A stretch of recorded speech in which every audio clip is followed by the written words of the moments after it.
Buongiorno, buongiorno, vi presento un graditissimo ospite. Oggi partiamo con la CGIL e abbiamo Mauro Visentin, segretario generale CGIL Treviso. Grazie, buongiorno segretario.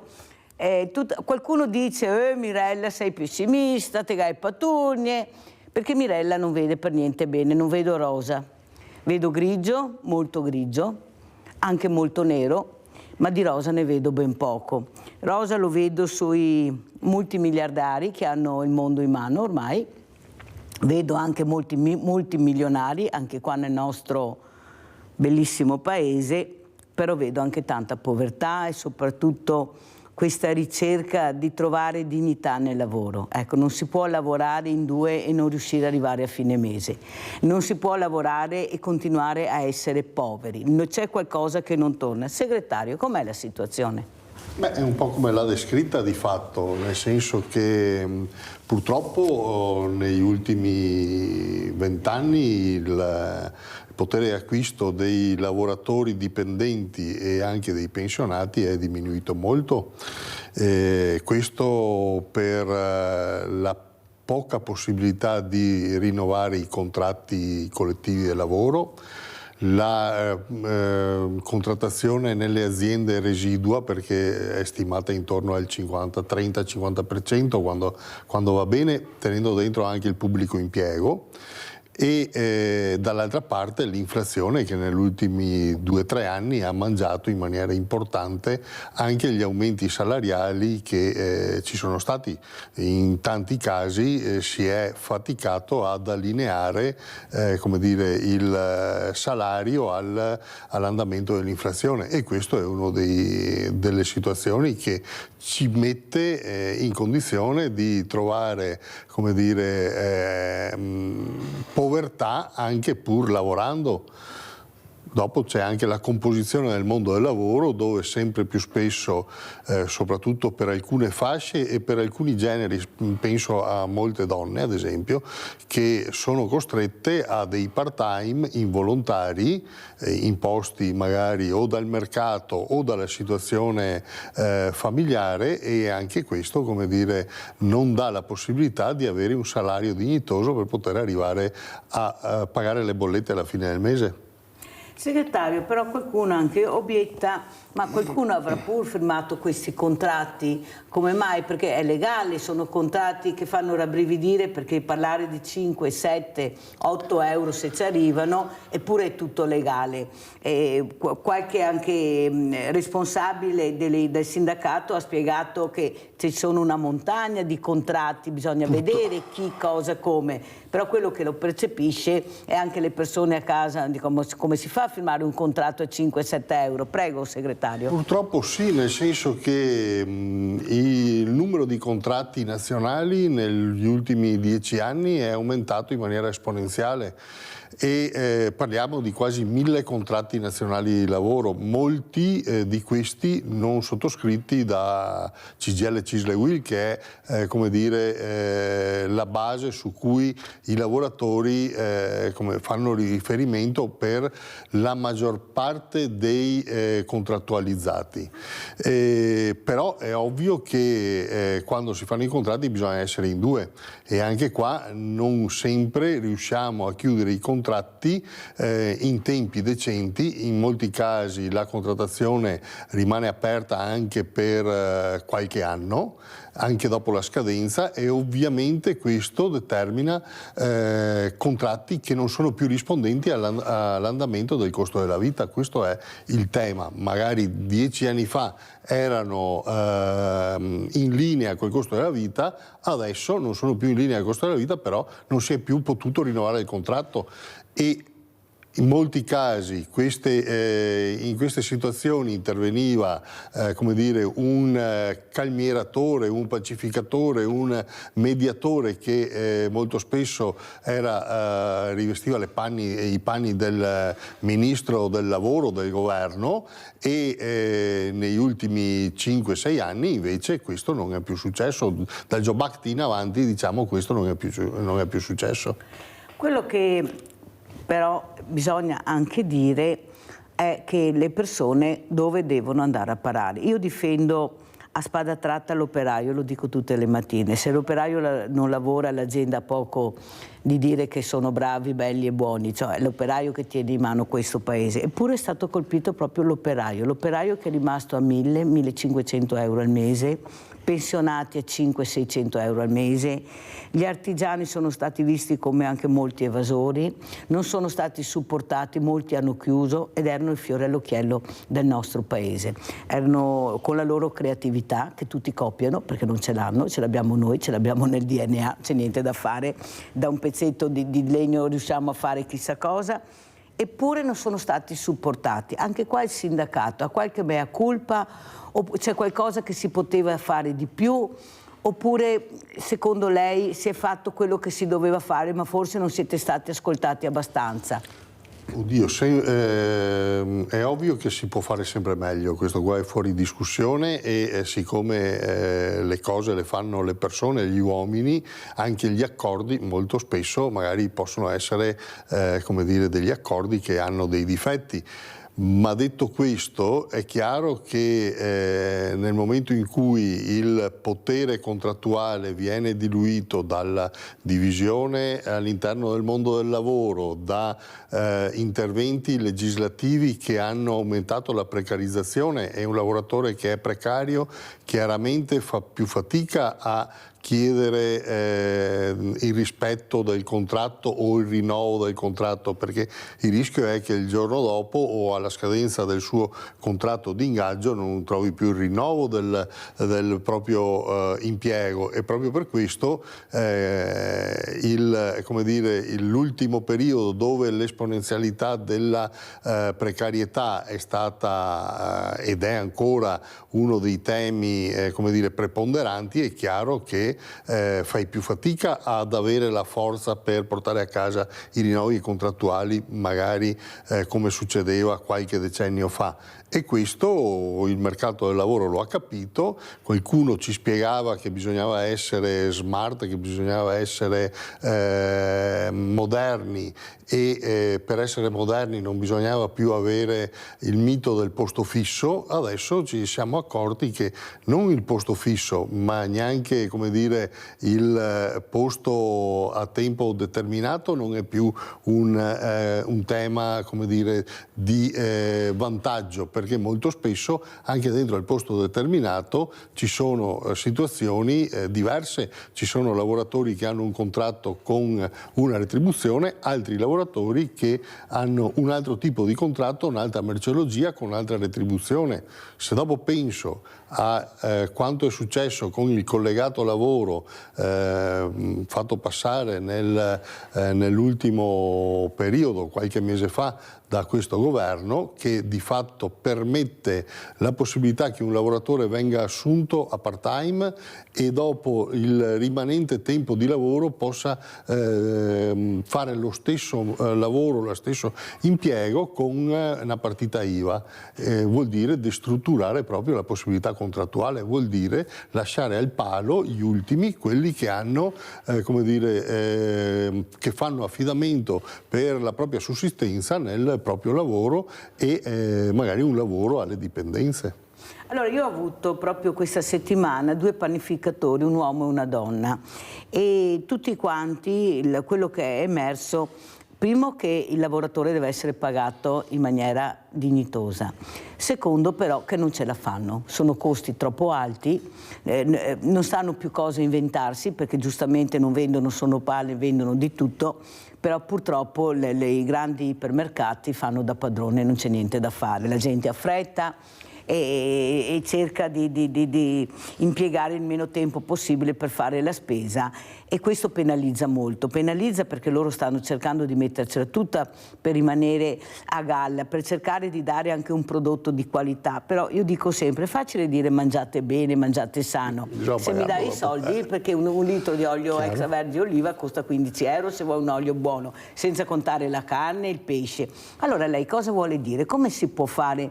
Perché è È facile fare la predica dal pulpito con la pancia piena, il problema è avere la pancia vuota e non avere neppure i soldi. Basta vedere come sono cresciuti i banchi solidali. È stato aperto, lo dico sempre anche uno a Jesolo l'altro giorno, visto che parliamo di hotel a 8 stelle con mega attici, e poi abbiamo queste situazioni. Ecco, come mai questo governo, anche questa Premier, sono Giorgia, sono una di voi, sicuramente non viene da una famiglia straricca, eppure non riesce a capire l'esigenza del Paese, che è quella, la dignità del lavoro, che è anche nella Costituzione, la dignità di trovare una casa, la dignità di essere accettato. Prego. Ma la parola magica è redistribuzione.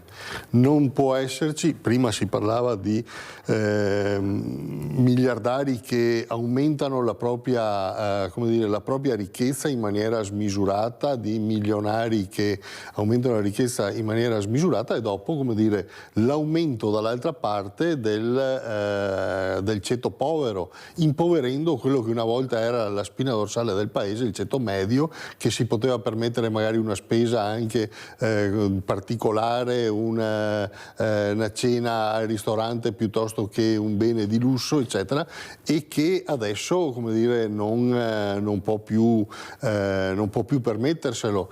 Allora, il tema è che c'è una polarizzazione della povertà e della ricchezza, e non funziona più il sistema redistributivo, non funziona più la capacità di mettere nelle tasche delle persone una quantità economica che gli permetta di vivere in maniera dignitosa, pur lavorando, pur avendo lavorato e avendo, essendo andati in pensione dopo magari 40, 42, 43 anni di lavoro. E il rischio è proprio questo, che si crei una sorta di ghetto per i poveri, sempre più enorme e sempre più intasato, e un livello di benessere, anche di spreco, da parte dei ricchi, che magari si possono permettere i superattici, e dopo manca la casa anche a chi sta lavorando, a chi magari qualche anno fa, magari con 2 stipendi in casa, poteva permettersi magari di accedere a un mutuo. Ma questo lo fai, uno, se le banche ti danno la possibilità di accedere, e per accedere al mutuo devi perlomeno avere la garanzia di un posto di lavoro sicuro. Devi avere un reddito che ti permette di pagare le bollette, di pagare e di fare la spesa, e dopo di pagare la rata del mutuo. Questo adesso non sta più succedendo, perché l'impoverimento è proprio questo. La mancata redistribuzione ci porta a questo, ci porterà a una società sempre più povera, sempre più di corsa, sempre più rivolta non ai negozietti dove magari si trova la qualità, ma ai discount, perché dopo si va a cadere in quelle realtà. E assieme a questo anche a una arrabbiatura e imbruttimento della società. Dopo è ovvio che succedono anche le situazioni di che uno si arrangia, o uno per sopravvivere magari arriva anche a fare cose che non si dovrebbero fare. Io cito molte volte il grande Leonardo Del Vecchio, questo illuminato arrivato da Milano, dalla Lombardia, dal niente. Ha fatto una fortuna incredibile, però lui non ha mai dimenticato le sue origini, non ha mai dimenticato cosa vuol dire essere dipendente, gli operai. Io dico sempre che è stata l'unica volta che ho visto che i dipendenti piangevano alla morte del titolare. Non so se lei ne ha visto tanti, io mi ricordo pochi, perché lui investiva nell'azienda, investiva nella famiglia, investiva in quello che lui riteneva essere, come dico io, il cuore pulsante dell'azienda, che è l'operaio, il dipendente. Eppure questo uomo, quando è morto, i politici non li ho visti. Questo uomo che voleva fare un ospedale anche, proprio per dare la possibilità alla gente di curarsi di più, che è stato negato. Questo uomo che cercava di far capire e sentiva la vicinanza di queste persone che lavoravano, che anche lo facevano sentire anche loro che era un grande. Poi il vuoto. Il vuoto nel senso che io sento molto dire non abbiamo i soldi per pagare gli operai, non ce la facciamo. Allora io dico, segretario, più di qualche volta, magari qualche attico in meno, qualche palazzo in meno, qualche yacht in meno, magari investire su più quello che è il cuore pulsante della tua attività. Eppure ne abbiamo avuti di questi imprenditori che si sono suicidati, io vorrei anche ricordarlo, perché non riuscivano più a tenere in piedi la famiglia, perché per loro l'azienda era una famiglia. Però mi sembra che si dimentichi facilmente della storia.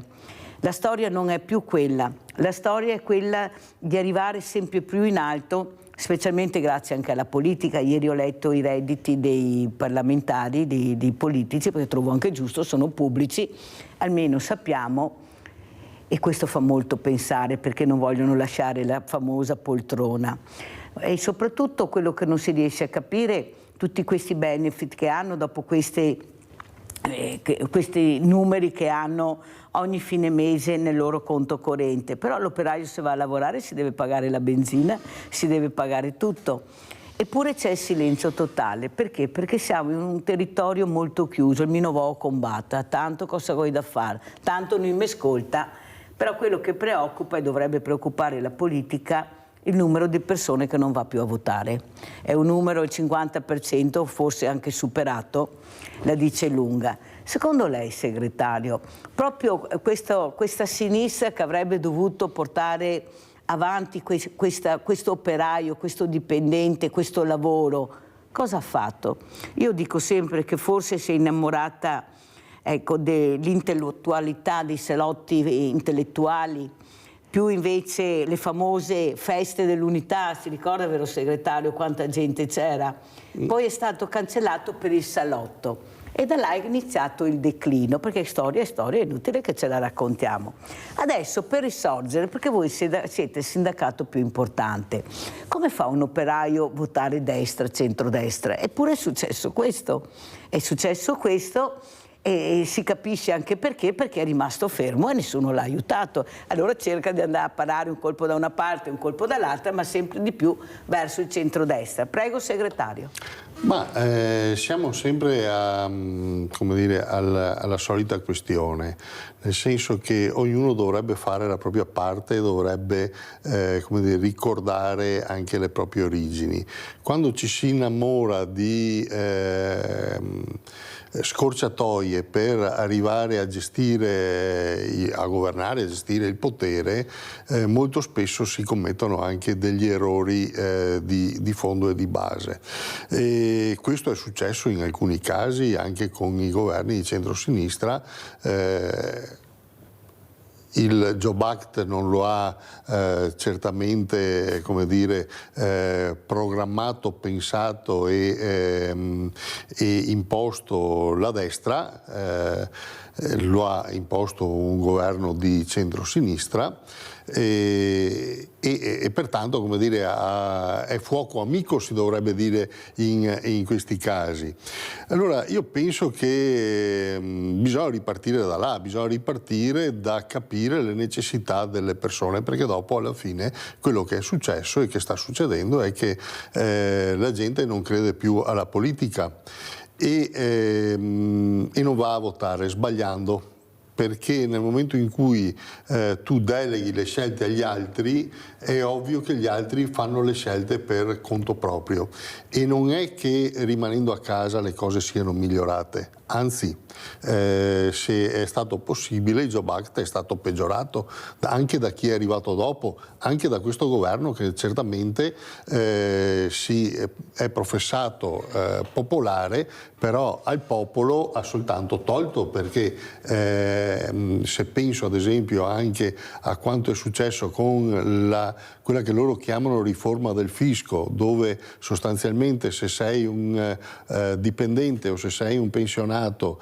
la tua tassazione parte dal 23% e se sei un professionista, indipendentemente da che tipo di professionista, se hai una partita IVA puoi essere un povero disgraziato che lavora sottopagato in uno studio professionale, ma puoi essere anche un professionista affermato, un dentista, un idraulico, un medico eccetera, fino a 85.000 euro la tua tassazione è del 15%.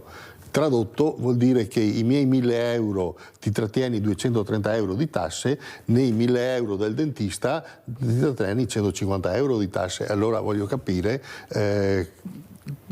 come possiamo risolvere questo problema. Questo problema, ripeto, si risolve attraverso una seria redistribuzione, attraverso regole chiare e univoche per tutti, senza differenze di ceto o di professione. Se io vado in panificio e compro un chilo di pane, non mi chiedono che mestiere faccio, mi chiedono, fanno il peso e mi chiedono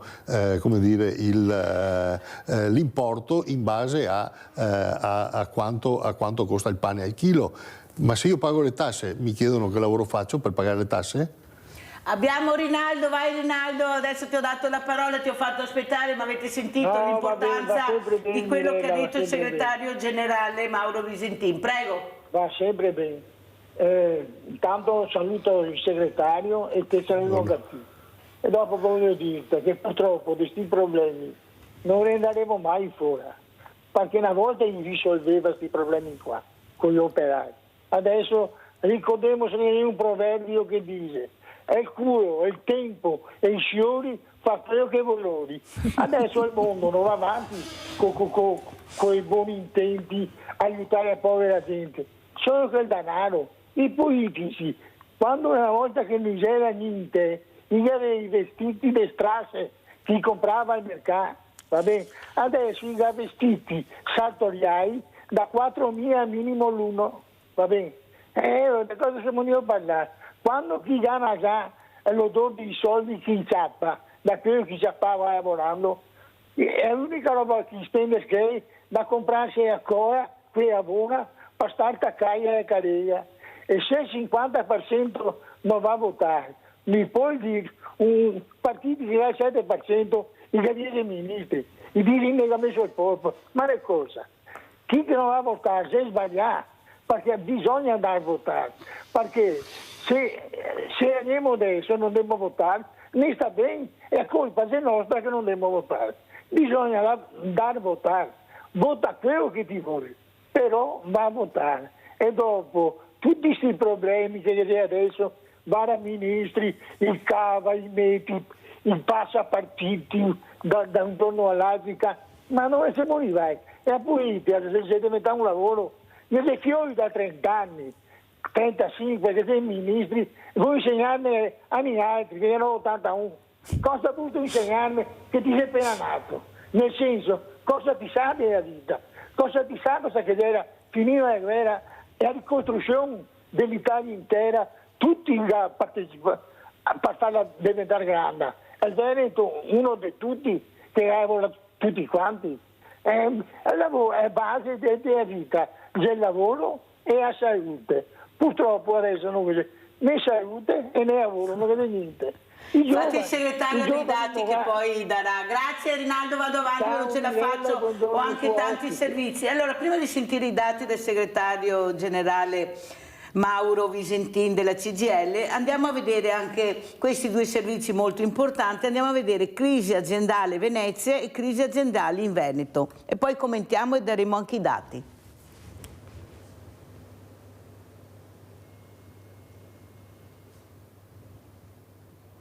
Allora, visto che devono ancora partire i servizi, allora diamo i dati? Allora diamo i dati, segretario. Ma sì, allora noi abbiamo fatto una ricerca in base a le persone che si sono affidate al nostro CAF per l'ultima denuncia dei redditi e si sono affidate circa 71.000 persone che mai contati sono circa il 10% di quelli che pagano le tasse della provincia di Treviso, perché avendo una provincia con circa 800 e rotti mila abitanti, e non tutti ovviamente fanno la denuncia dei redditi, noi abbiamo una platea di circa un 10% dei cittadini della provincia che si sono rivolti al nostro CAF per la loro denuncia dei redditi. Allora il dato aggregato della spesa per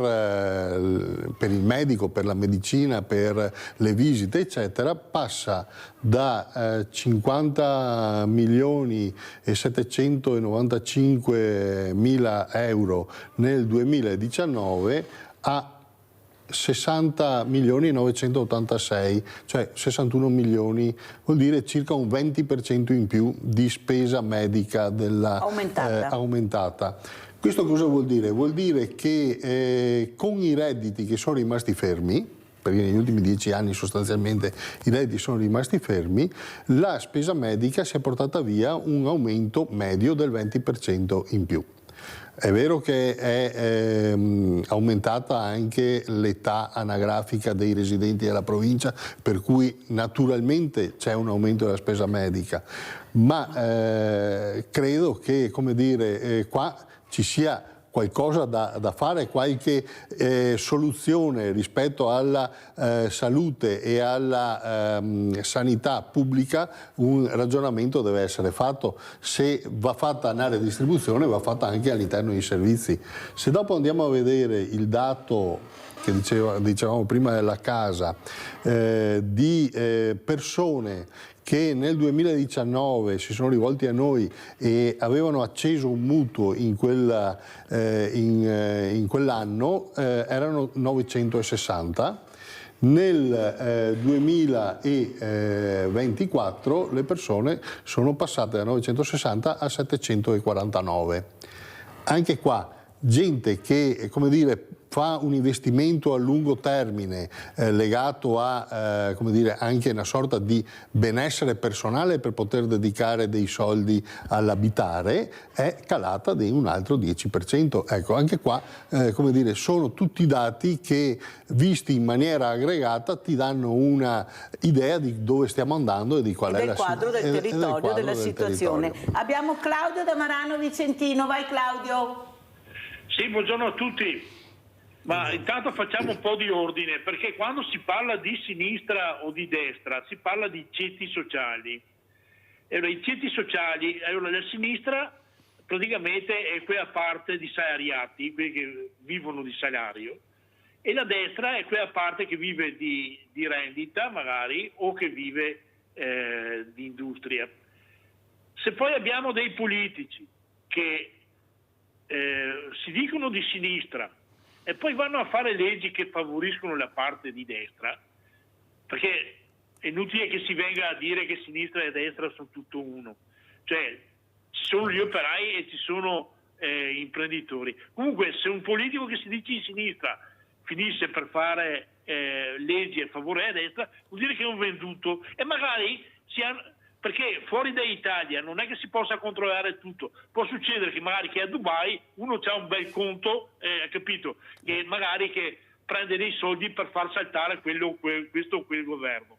Comunque il problema che abbiamo è innanzitutto questo, dei venduti, e l'altro problema che abbiamo è il salario minimo. Cioè se viene messo un salario minimo, viene approvata la storia del salario minimo, almeno non ci saranno queste cose che succedono. E poi c'è il solito problema dei miliardi di evasione fiscale, che naturalmente questo governo non gli passa nemmeno per la testa, e poi c'è, insomma, abbiamo il 60% delle famiglie che non arriva a fine mese lavorando. Esatto. È ovvio che i giovani se ne scappano all'estero, sono sfruttati e sottopagati, e allora bisogna assolutamente che, altro che il sindacato non deve fare politica, il sindacato ha sempre fatto politica, perché attualmente a Palazzo Chigi c'è Confindustria. Buona giornata signori. Grazie al nostro Claudio da Manano Vicentino. Allora, prima di commentare col segretario Mauro Visentin della CGIL, andiamo a vedere questi due servizi: crisi aziendale Venezia e crisi aziendali in Veneto. Incentivi all'esodo, inserimenti lavorativi nel gruppo LVMH e a definire, d'intesa con i sindacati, ulteriori azioni per la riqualificazione e il ricollocamento dei 212 dipendenti diretti del Fondaco dei tedeschi. Raggiunto al tavolo mediato dall'unità di crisi di Veneto Lavoro, l'accordo di conclusione della procedura di licenziamento collettivo avviata a novembre da DFS Italia non ha però ancora chiuso la vicenda. Sono circa 70 i lavoratori per i quali è necessario ancora definire delle soluzioni certe, quindi abbiamo previsto per i prossimi giorni dei tavoli di confronto con i diversi attori che gravitano nel sistema degli appalti o comunque nel sistema che si riferisce a questa struttura. L'emergenza occupazionale creata dalla chiusura del cosiddetto polo del lusso ai piedi del ponte di Rialto è uno dei tavoli di crisi in cui è impegnata nel veneziano l'unità di Veneto Lavoro, a partire dalla Superjet di Tessera, 115 dipendenti, e l'attività bloccata dopo che il pacchetto azionario russo, che costituiva il 49% della società, è stato congelato nell'ambito delle sanzioni a Mosca per l'invasione dell'Ucraina. Superjet è una situazione particolarmente delicata, abbiamo questi attori, questo fondo Markup che da 1 anno e mezzo vuole entrare nella proprietà di Superjet, la situazione però è ancora bloccata dal CSF, dal Comitato di Sicurezza Finanziaria. Nel mondo degli affari le opportunità non durano troppo a lungo. Quanto tempo abbiamo qui? Sono state date più volte scadenze portate avanti. Le scadenze oggi guardano ad un orizzonte abbastanza ristretto. A Santa Maria di Sala invece l'amministrazione straordinaria con 3 commissari della Speedline sta entrando nel vivo. Come Regione del Veneto abbiamo organizzato un incontro che precede quello che si terrà il 28 presso il Mimit, perché anche questo è un tavolo nazionale. Lo abbiamo fatto perché era necessario che i lavoratori avessero la copertura dell'ammortizzatore sociale, dato che da novembre, nel momento in cui non era ancora aperta la procedura di amministrazione straordinaria, si ritrovavano senza emolumenti. Che le nostre eccellenze vanno preservate, la maggior parte è fatta di piccole e medie imprese che in momenti di di profondi cambiamenti devono avere anche il supporto delle istituzioni. Dalla sua fondazione nel 2012 ad oggi l'unità di crisi della Regione Veneto ha gestito 350 tavoli di trattativa con il coinvolgimento diretto di circa 61.000 lavoratori. Subentrata ad Elena Donazzan nel settembre dell'anno scorso, il nuovo assessore regionale al lavoro, Valeria Mantovan, traccia un bilancio dell'attività nel 2024. Sono stati gestiti 71 tavoli di crisi complesse per oltre 14.000 lavoratori ed oggi, al termine di questo anno e quindi per il 2025, ci approntiamo ad affrontare i 43 tavoli che sono effettivamente rimasti aperti, che richiederanno chiaramente la prosecuzione del nostro impegno in questo senso. I comparti che hanno presentato più casi di crisi aziendali nel 2024 sono metalmeccanico, logistica, tessile e alimentare. Quest'anno gli osservati speciali sono soprattutto 2 settori. Abbiamo proprio per questo fatto 2 tavoli settoriali, uno legato all'automotive e uno legato alla moda, che vedranno a breve la convocazione di ulteriori tavoli più tecnici, e però mi sento anche di dire che si parla del metalmeccanico che in qualche modo cresce nella richiesta di intervento da parte della Regione, anche un po' per cultura sindacale, perché sono molto più abituati a richiedere il nostro intervento in questo senso. Quello odierno è un mondo attraversato da un'evoluzione economica continua legata a dinamiche internazionali o allo sviluppo di nuove tecnologie in grado di cambiare rapidamente gli scenari, e in cui la gestione delle crisi aziendali anche in Veneto può doversi confrontare con grossi gruppi multinazionali dall'enorme fatturato. In questi casi pubblicizzare la crisi può rivelarsi la scelta vincente. Spesso mettere in campo il rischio di una reputazione, un attacco alla reputazione, è un elemento che ha giocato in passato. Allora, segretario Visentin, quanti tavoli ha fatto da quando è nella CGIL? E soprattutto cosa hanno prodotto questi tavoli? Stati generali, commissioni? Noi alla fine non sappiamo mai niente come va a finire. Prego. Beh, in molti casi la situazione si riduce si chiude con una riduzione della situazione aziendale, tante volte anche con come dire, dei salvataggi in extremis che durano poco. Io penso sempre a quel periodo buio del 2009-2011 dove le aziende saltavano come i tappi del spumante.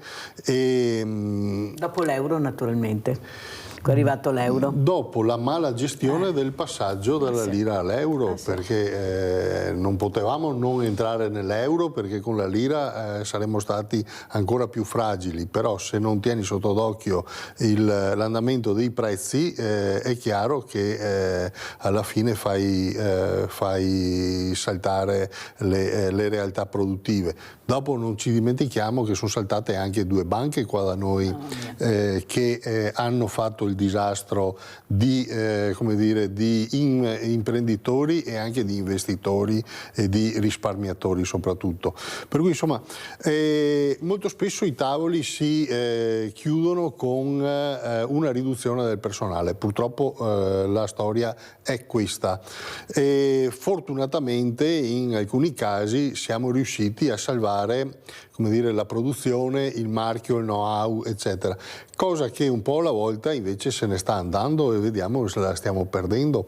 E anche questo, come dire, è un dato che deriva dall'inerzia della politica, perché o la politica decide quale come dire, intervento, quale politica industriale si direbbe praticare nel territorio, perché lasciar fare al mercato, il mercato fa il suo mestiere e va dove gli conviene di più e non gli interessa se lascia le macerie nel territorio, se lascia i capannoni vuoti, le famiglie senza stipendi eccetera. Allora rispetto a questo o c'è una politica legata allo sviluppo, legata a finanziare la ricerca, a finanziare come dire, l'innovazione, oppure il rischio è quello di rimanere marginali. Noi tra l'altro soffriamo in questo territorio, si parlava di automotive, soffriamo del fatto che siamo terzisti nei confronti di altre realtà, l'Austria piuttosto che la Germania, dove non stanno tanto meglio di noi, anzi in alcuni casi stanno peggio, e pertanto il rischio è quello di subire anche le crisi degli altri. Anche qua, se ci fosse una politica lungimirante, proverebbe a capire se la nostra capacità, la nostra conoscenza, la nostra inventiva potesse essere, come dire, messa a disposizione anche di altre realtà, magari di realtà che sono fuori dall'Europa, che sono come dire, realtà dove si sta sviluppando il mercato dell'auto piuttosto che quello della moda. E invece il rischio è quello che si lasceranno, come dire, consumarsi come le candele le realtà che ci sono nel territorio e i marchi se ne andranno da altre parti perché sono l'unica cosa di valore che rimane e la manodopera sarà quella del Vietnam piuttosto che della Turchia, eccetera. Abbiamo Livio da Padova, vai Livio. Mirella, ciao, e un Ciao. saluto al segretario della CGIL. Dunque, volevo chiedergli cosa avete messo in campo per il prossimo futuro per le categorie più deboli, cioè i pensionati più deboli, che hanno pensioni molto, molto basse, e per gli operai, ecco. Quali sono i vostri obiettivi? Vi ringrazio. Ciao Livio, prego segretario. Allora, parto da una questione che ci ha tenuto impegnato in tutta la primavera dell'anno scorso, che è la raccolta di firme per promuovere 4 referendum che vanno a rimettere a posto quanto è stato sovvertito da leggi che hanno penalizzato i lavoratori. Penso ai referendum, quelli per il ripristino come dire, della tutela dei lavoratori che vengono licenziati ingiustamente. penso ai referendum che rimettono la responsabilità come dire, di filiera in quelle aziende dove avvengono infortuni e nelle aziende di subappalto o malattie professionali nelle aziende di subappalto e le aziende appaltanti, che sono dopo quelle che per risparmiare danno fuori il lavoro,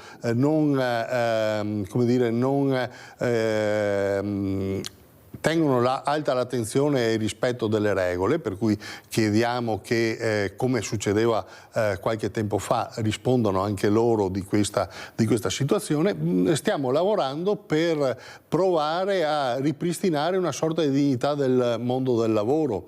Questo serve ai lavoratori in primis, ma se i lavoratori come dire, stanno bene e non se ne vanno dal nostro territorio, versano i contributi, e i contributi servono per pagare le pensioni. Per cui questo è quello che noi stiamo facendo, difendendo il mondo del lavoro attraverso i referendum che abbiamo promosso e che molto probabilmente tra aprile e giugno andremo a votare, attraverso la vittoria di questi referendum. E l'altro aspetto è che i cittadini lo facciano passare attraverso anche il passaggio del quorum, per cui che il 50% più uno dei cittadini vadano a votare, attraverso il ripristino di queste regole basilari che ci hanno fatto crescere come territorio, come paese anche nel panorama europeo e mondiale, difendendo appunto le prerogative e i diritti dei lavoratori, di chi hanno fatto forte questo paese. Attraverso il ripristino di queste condizioni penso possa essere la strada per come dire, migliorare le condizioni anche dei pensionati. Perché tu puoi dire quello che pensi e puoi veramente partecipare sì, alla vita di questo paese, perché certo, le elezioni servono a questo, i referendum servono a questo e sono molto importanti. Abbiamo Sebastiano da Abano, poi andiamo in pubblicità. Vai Sebastiano. Buongiorno signora Mirella. Buongiorno. Buongiorno, niente, io per quanto riguarda il lavoro, purtroppo ormai il lavoro ce n'è sempre meno perché c'è l'intelligenza artificiale che toglie i posti di lavoro, ma nei supermercati le cassiere stanno sparendo un po' alla volta perché paghi tutto da te e quindi sono dei posti di lavoro. Però io dico, quando finiranno i posti di lavoro e la gente sarà senza lavoro, chi comprerà la macchina, chi comprerà la spesa, come girerà l'economia? La compreranno sicuramente la spesa e robot. Qua la responsabilità negli anni ce l'hanno anche i sindacati, che purtroppo non hanno fatto un granché purtroppo per i lavoratori, diciamolo la verità, i stipendi sono fermi da anni e anni. Io guardi signora Mirella, sono sincero, io a 60 anni, perché dovrei lavorare fino a 70 anni, ma assolutamente no, perché di vita ce n'è una, 60 anni, anche se non ho i contributi devo aspettare a 67 anni, ma mi fermo dal lavoro, perché ho la fortuna che figli non ne ho. La vita è una e non voglio morire soltanto per lavoro, perché è inutile che una deve lavorare fino a 70 anni e poi ti mancano 2 o 3 anni per andare sottoterra. Vita ce n'è una e ce la dobbiamo anche godere. È assurdo che i sindacati permettono la gente che deve lavorare fino a 70 anni. La ringrazio signora Mirella e mi scusi e buongiorno. Caro Sebastiano, fa riflettere quello che hai detto, per fortuna che non ho figli. Ecco, non so se è proprio per fortuna, adesso veramente c'è un punto di domanda anche in questo, se è il figlio o il nonno o il papà che aiuta, però risponderemo a Sebastiano subito dopo la pubblicità.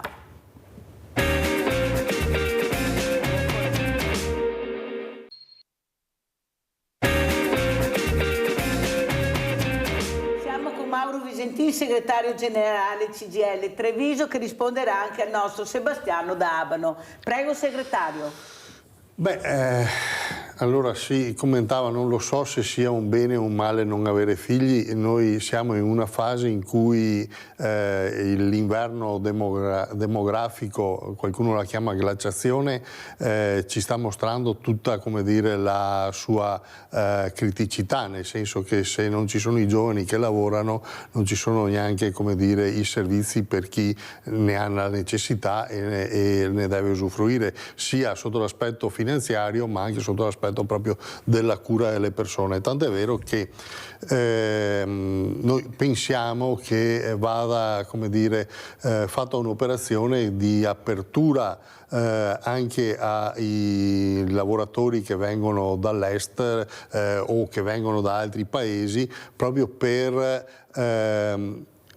colmare questa difficoltà di, come dire, di avere lavoratori e di avere anche contribuenti nel nostro territorio, perché una società che invecchia deve essere accudita, però se non ci sono i giovani che lo fanno sarà una società di anziani, di vecchi abbandonati, e questo credo non sia utile a nessuno. Sulla questione della pensione, noi l'abbiamo sempre contrastata la legge che ha portato la pensione di vecchiaia a 67 anni, e a partire dal 2027, se non viene modificata la legge, saranno 67 anni e 3 mesi.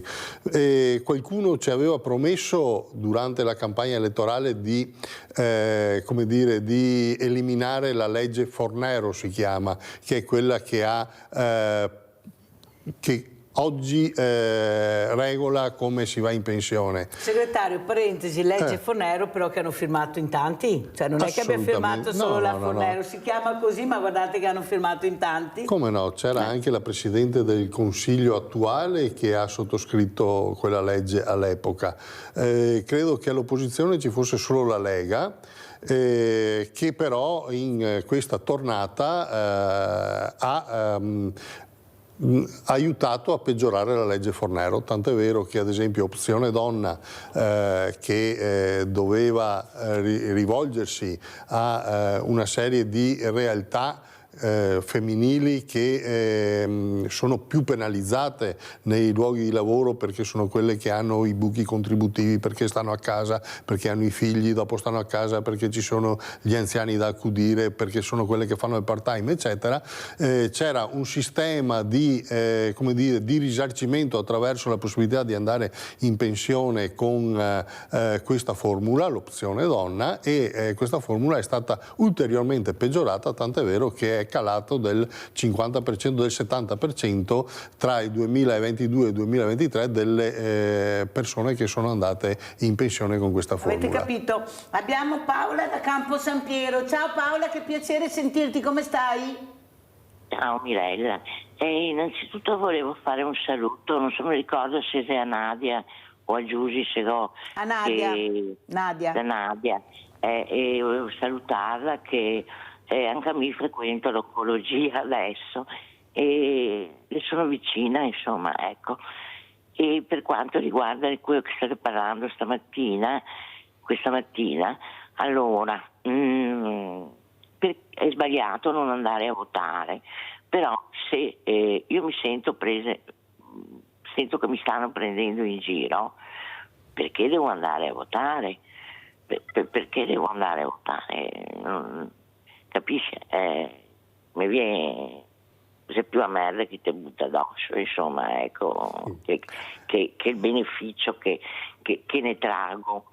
E poi non so, per dire, come si chiama, che avete parlato prima, Fornero? No, sì, anche la Fornero, ma il salario minimo, ecco, il salario minimo, qui era il governo che aspetta andare all'opposizione, perché prima i salari non erano bassi, che non chi non aumenta, che è sempre più sempre anche più bassi, non resta anche che era sempre più bassi. E se la gente mi si sente presa in giro, non da poco tempo, da tanto tempo.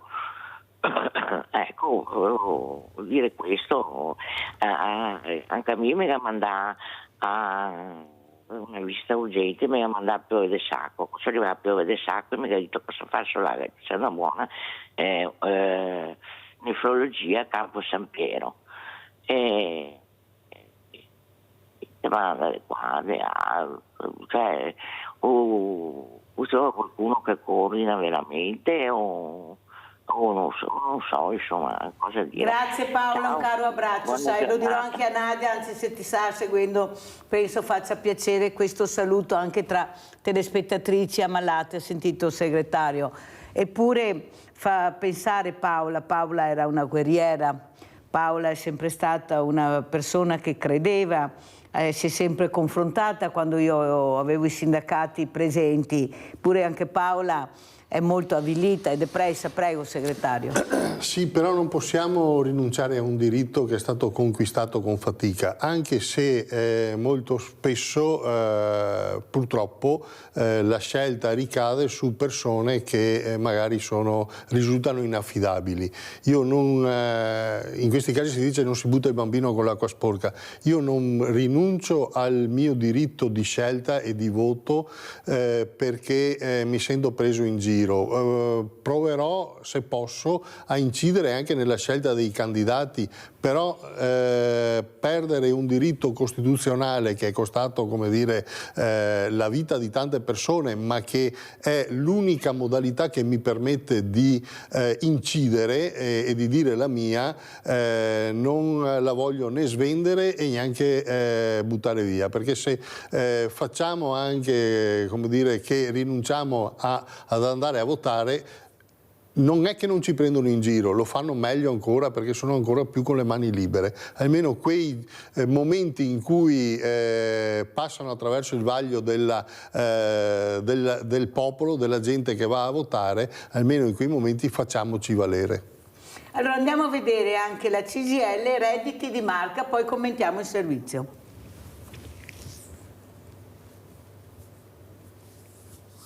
22.666 euro di reddito medio annuo contro un'inflazione che galoppa e spese sempre più elevate a cominciare dalla sanità. Confermano le preoccupazioni ripetutamente espresse dal sindacato i dati CGIL sui redditi dei 71.563 trevigiani che in tutta la provincia si sono rivolti al CAF per la denuncia dei redditi 2023, principalmente pensionati e lavoratori dipendenti. La fascia con il reddito medio più alto, quella tra i 51 e i 60 anni, che si attesta sui 25.861 euro annui. Pesante è anche il gap tra uomini e donne. 4.500 euro la differenza nella fascia 21-30 anni, addirittura 11.000 in quella tra i 61 e i 70.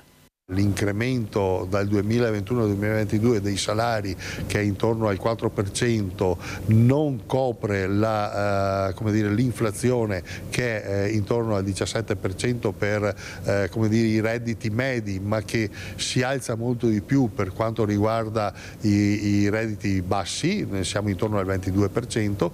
Tra il 2019 e il 2023 spese sanitarie cresciute da 6.650 euro pro capite a 7.260, effettuate spesso e volentieri anche nel privato e all'estero. In calo mutui per acquisto e costruzione prima casa. In crescita invece le rendite da fabbricati derivate da affitti, numeri che fotografano anche cambiamenti di stili di vita. Abbiamo notato che c'è anche un incremento di molte persone che hanno patrimoni all'estero, che siano intesi come fabbricati piuttosto che redditi, sia che lavorino all'estero ma anche che per brevi periodi o fanno investimenti come criptovalute o comunque investimenti in generale di conti correnti all'estero. Dall'analisi dei redditi esce un'istantanea non esaltante, conclude Visentin, che impone provvedimenti urgenti. Credo che vada fatto un ragionamento sia per i rinnovi dei contratti, rimettendo in tasca dei lavoratori significativi aumenti, e dall'altra parte che si faccia una revisione anche delle politiche fiscali, allargando la base imponibile, perché non possono essere sempre sulle spalle dei soliti noti, dei pensionati e dei lavoratori dipendenti il sostegno del funzionamento del Paese. Abbiamo Maurizio da Conselve. Ciao Maurizio. Ciao Mirella e buongiorno al tuo ospite. Allora, apro una parentesi per quanto riguarda la signora Fornero. Ce ne sarebbero da dire su questa signora, comunque lasciamo perdere. Allora, io vorrei mettere quella signora, la signora Fornero, a lavorare lei fino a 60 anni, perché un conto è stare lì seduti al Parlamento sullo scranio Mirella dorato, ok? E fare le leggi. E un conto è mettere quella signora in cima al tetto con i muratori fino a 67 anni. E dopo vorrei vedere se questa signora cambia idea oppure no. Ecco, non so se mi avete capito che cosa voglio dire. Detto questo, io al signor, adesso non mi ricordo il nome che hai lì ospite, Mauro Mirella. Visentin, segretario Signor generale Visentin, CGIL. io sono un prossimo, se così vogliamo dire, un prossimo che arriverà alla pensione a 67 anni, ok? Mi mancano 10 anni per andare in pensione. Ecco, quindi voglio dire, non si può praticamente, la mia domanda è questa, non si può fare una verifica, riverificare questa legge maledetta che ha fatto questa signora, perché così io la chiamo e viene da sinistra, perché la signora Fornero, non dimentichiamo, è del Partito Democratico, e chiudo la parentesi. Allora non si può fare una riforma e alleggerire e portarla come una volta la pensione? Ecco, questo è quello che io voglio chiedere al signor Visentin. Vi saluto, vi auguro un buon fine settimana anche a te Mirella e a tutti voi. Grazie e buona giornata. Grazie Maurizio, prego segretario.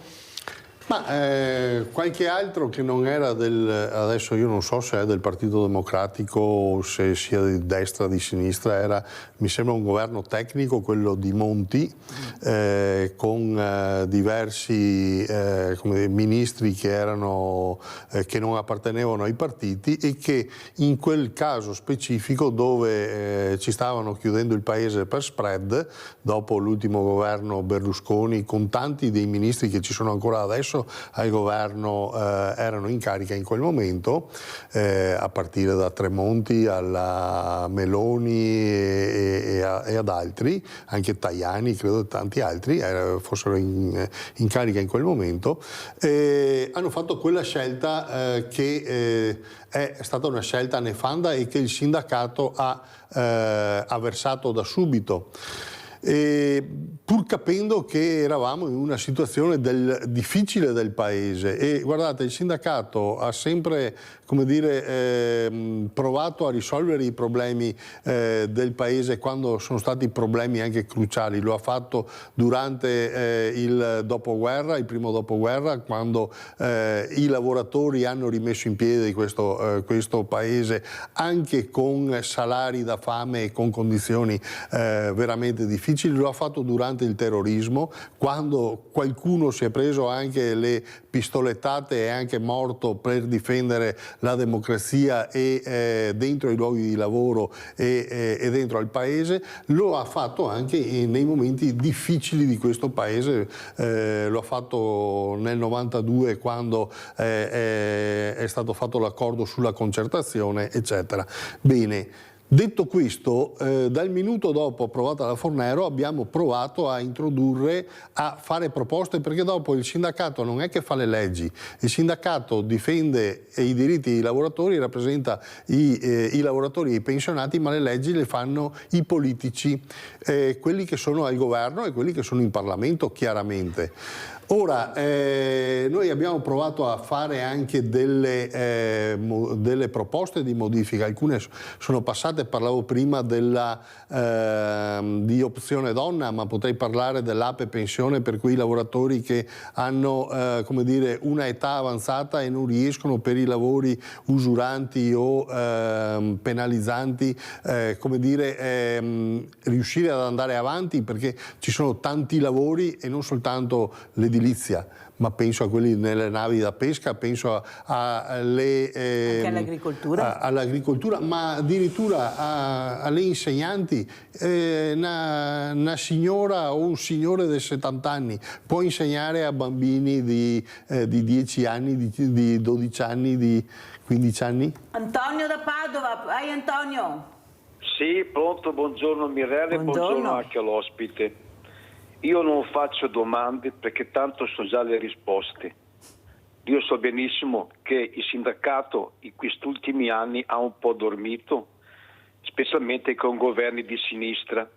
Infatti la scala, diciamo l'articolo 18, il famoso Jobs Act, tutte quelle storie lì che sono nate quando... Ma io non sono politico, lascio perdere la politica, io so solo che quando andavo a lavorare io, la mia busta paga era tassata al 16% e mi ricordo che negli anni 80 la gente si sposava, uno andava a fare il militare, veniva a casa, si sposava perché comunque ciappava dei soldi, dei bei soldini, perché una volta si ciappava dei bei soldini e la gente era libera o di non sposarsi o di sposarsi, che comunque c'era uno skate per tutti.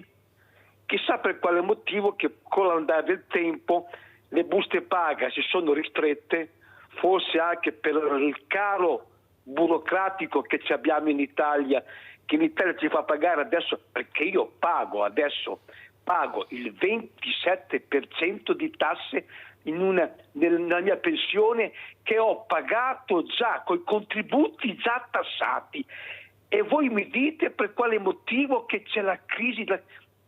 I soldi li dovete lasciare in tasca al popolo, è il popolo che fa l'economia, non sono quei 4 cialtroni che sono a Roma, che quelli non hanno mai lavorato e non sanno cosa vuol dire l'economia. E dico una cosa, io da oggi in poi non faccio più domande. Io ho 70 anni, so cosa vuol dire l'economia che c'era negli anni 80 e adesso siamo praticamente strozzati dalle tasse, da questa burocrazia che fa schifo. E dico di nuovo ancora, non farò più domande in vita mia, do solo quello che ho vissuto io, so cosa vuol dire vivere. E adesso non è un vivere, adesso purtroppo siamo alla carità, perché non ti puoi pagare gente a 1.000 euro al mese, ma per forza le nostre risorse vengono rubate da gente abbiamo gente al governo che non ha i tributi per governare, non hanno niente, loro hanno solo in mente di ciappare skate e lo si vede. Hanno tutti i diritti hanno, doveri neanche uno. E quindi dico la verità Mirella, io non faccio più domande, io so solo che siamo in un bar, siamo messi male. Buongiorno e grazie. Ciao caro Antonio, fai domande, fai Antonio, non mollare Antonio, chiamaci di quello che pensate, la trasmissione la faccio per voi e devo dire la verità, lo dico anche al segretario, che sono fiera e orgogliosa di avere questi telespettatori e telespettatrici educati, preparati, ecco, che si mettono anche loro in prima linea per dire il loro pensiero, cosa che non sempre accade. Ecco, fortunatamente serve anche questa trasmissione. Prego segretario. Ma è sale della democrazia essere contraddittori e fare le domande, è quello che ha fatto avanzare la civiltà e che ha fatto avanzare la democrazia nella nostra società. Dopodiché ci sono anche le risposte, anche se uno non fa le domande, nel senso che, ripeto, noi per abolire il Job Act abbiamo raccolto le firme per il referendum, lo abbiamo fatto nel 2016, appena come dire, approvata quella legge, che abbiamo contrastato con tutta la nostra forza, abbiamo scioperato e siamo andati anche in piazza, molto spesso anche da soli, e quando sei come dire, diviso sei meno efficace, però continuiamo a essere convinti di aver avuto ragione e gli ascoltatori mi sembra che lo riconoscano.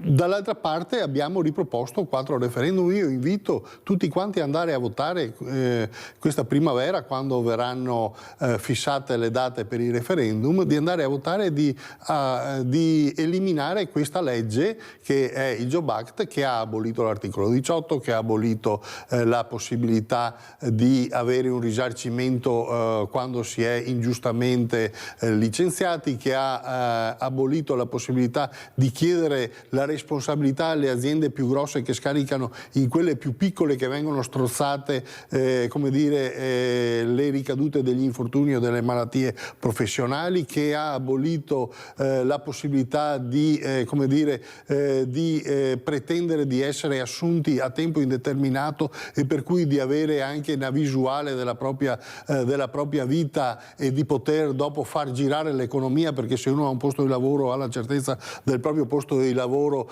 può in qualche maniera farsi un mutuo, sposarsi e fare tutte quelle cose che si facevano negli anni '80. È chiaro che da soli facciamo fatica, abbiamo bisogno dei cittadini, abbiamo bisogno della gente che ha capito che queste situazioni sono situazioni che ci fanno tornare indietro e che in qualche maniera ci sostengano. Dall'altra parte devo dire che la politica, anche quella che aveva promesso di abolire la povertà, di abolire la legge Fornero, eccetera, l'ha soltanto peggiorata, anche questo ultimo governo, per cui ognuno si faccia un esame di coscienza. Bruna da Vigonza, vai Bruna.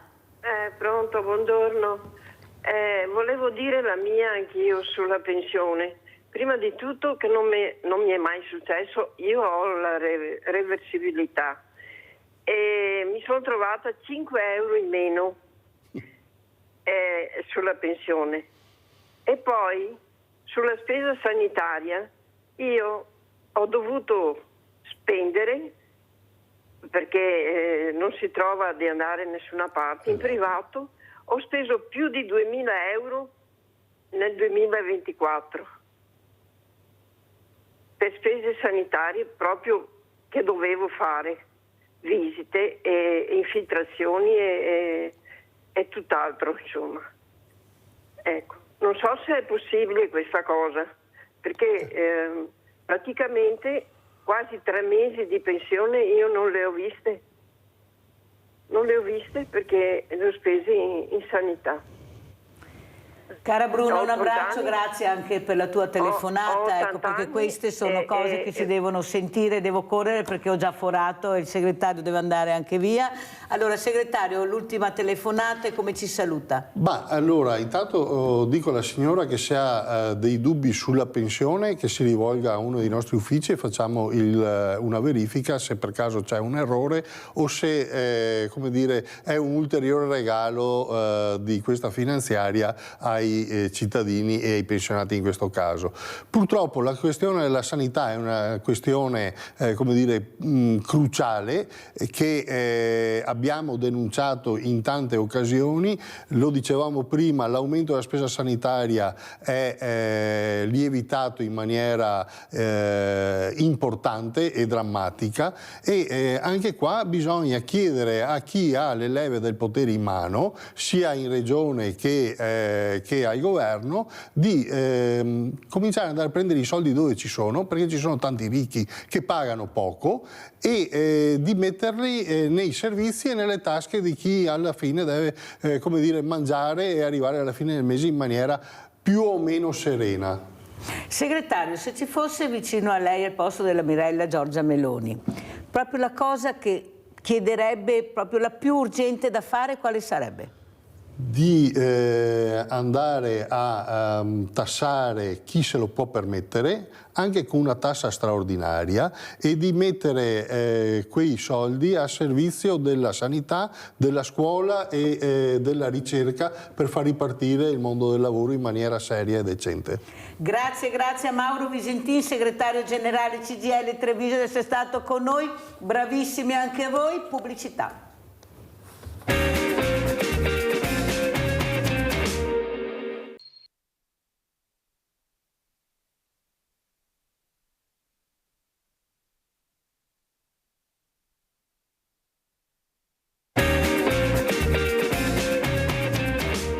Purtroppo Giorgia Bedin, sindaco di Monselice, che doveva essere qui con me questa mattina, e il municipio coi carabinieri ha appena chiamato, poveretta disperata, non so cosa sia successo, poi ne sentiremo, però purtroppo non riesce a venire. L'influenza ha fatto anche un'altra vittima nel senso che non può partecipare perché ha la febbre a 39 e perciò capite che purtroppo succede così. Ma noi andiamo avanti lo stesso, non è un problema per Mirella e sicuramente per voi.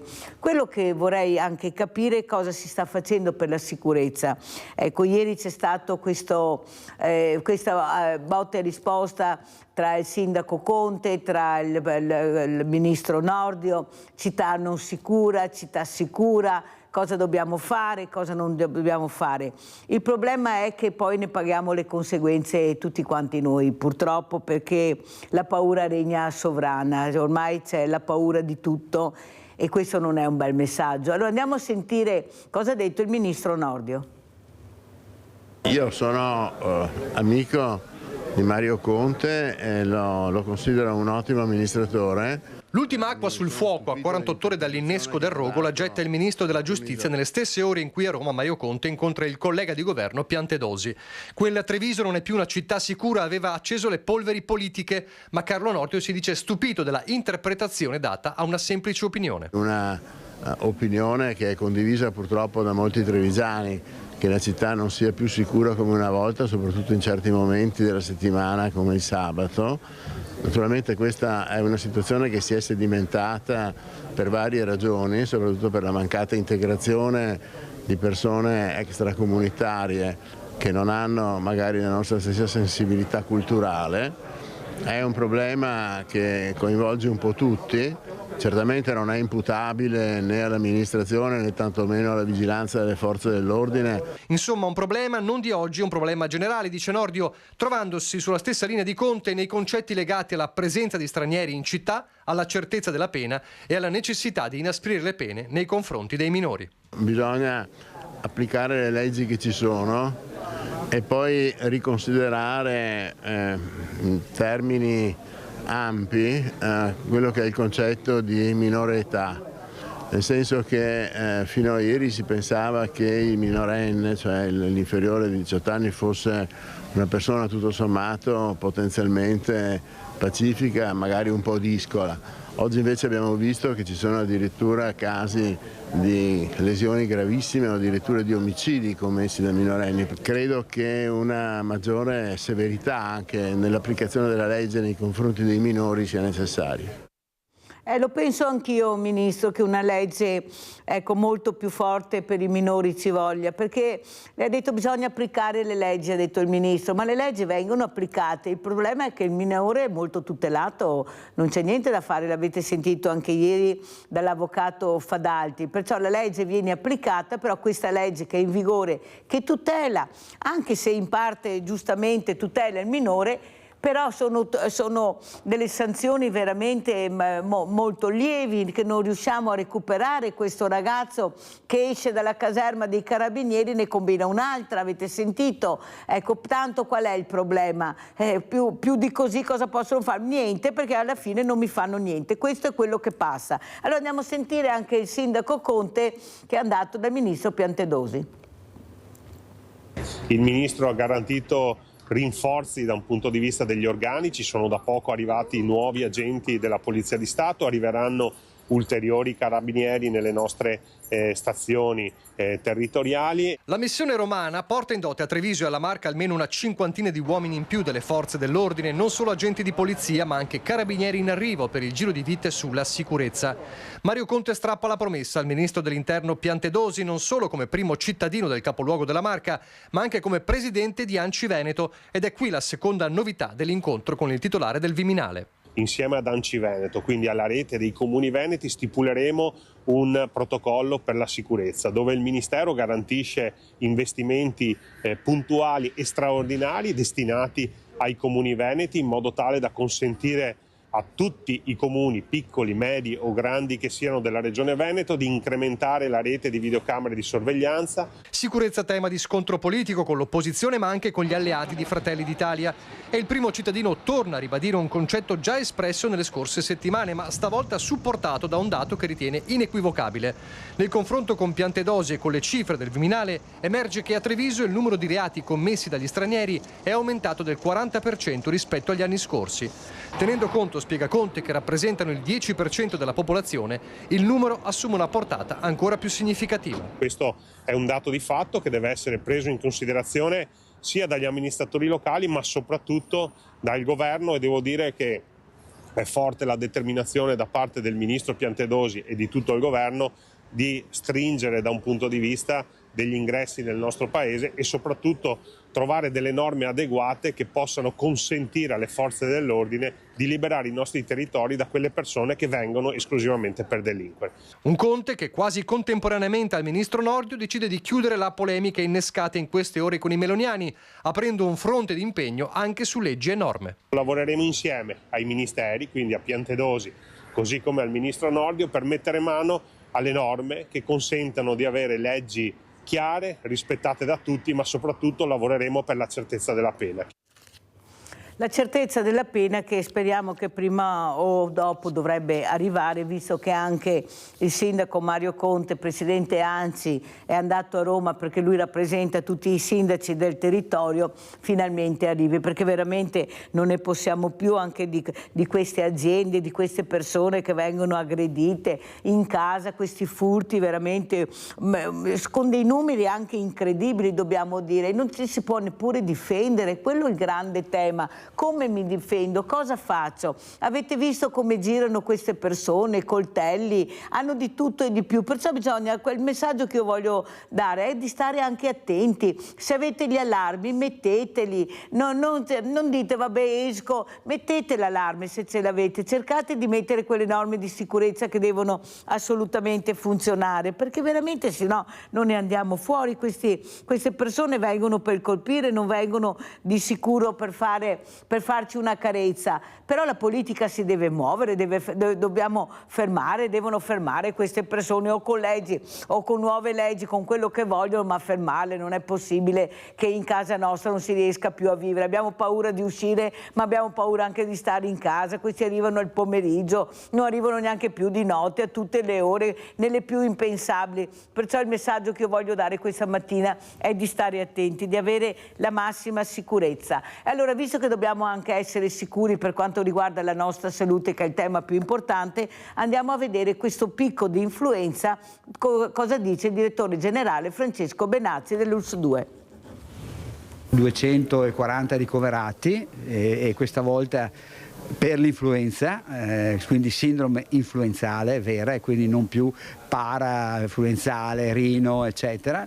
Diciamo che abbiamo soprattutto persone anziane, nessuno in terapia intensiva. Ricoveri in aumento a causa dell'influenza, atteso in questi giorni il picco. A far temere di più la variante cosiddetta australiana che preoccupava le aziende sanitarie per la sua aggressività. Sta solo facendo tanti ricoveri, questo sì, perché abbiamo aumentato i ricoveri, però per fortuna i danni previsti, quindi sia a livello diciamo di sofferenza cerebrale, sia a livello sofferenza polmonare, quindi ricoveri in terapia intensiva, ancora no.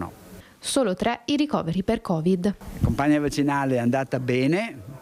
Come al solito noi siamo il fanalino di coda. Quest'anno siamo andati oltre il 50, siamo intorno al 54-55, gli altri anni eravamo al 48, però gli altri hanno vaccinato di più. Noi paghiamo un po' una fascia di popolazione che decide di non vaccinarsi, chiamiamoli Novax, chiamiamoli come volete, ma decide di non vaccinarsi. Noi rispettiamo tutti e quindi facciamo quello che possiamo fare. 54,5% la copertura vaccinale stimata nella Marca, lontana dall'obiettivo fissato al 65%. Nonostante l'aumento consistente di ricorso al vaccino, circa di 6 punti percentuali in più rispetto al 2023, Treviso si conferma l'ultima provincia veneta per vaccinazioni.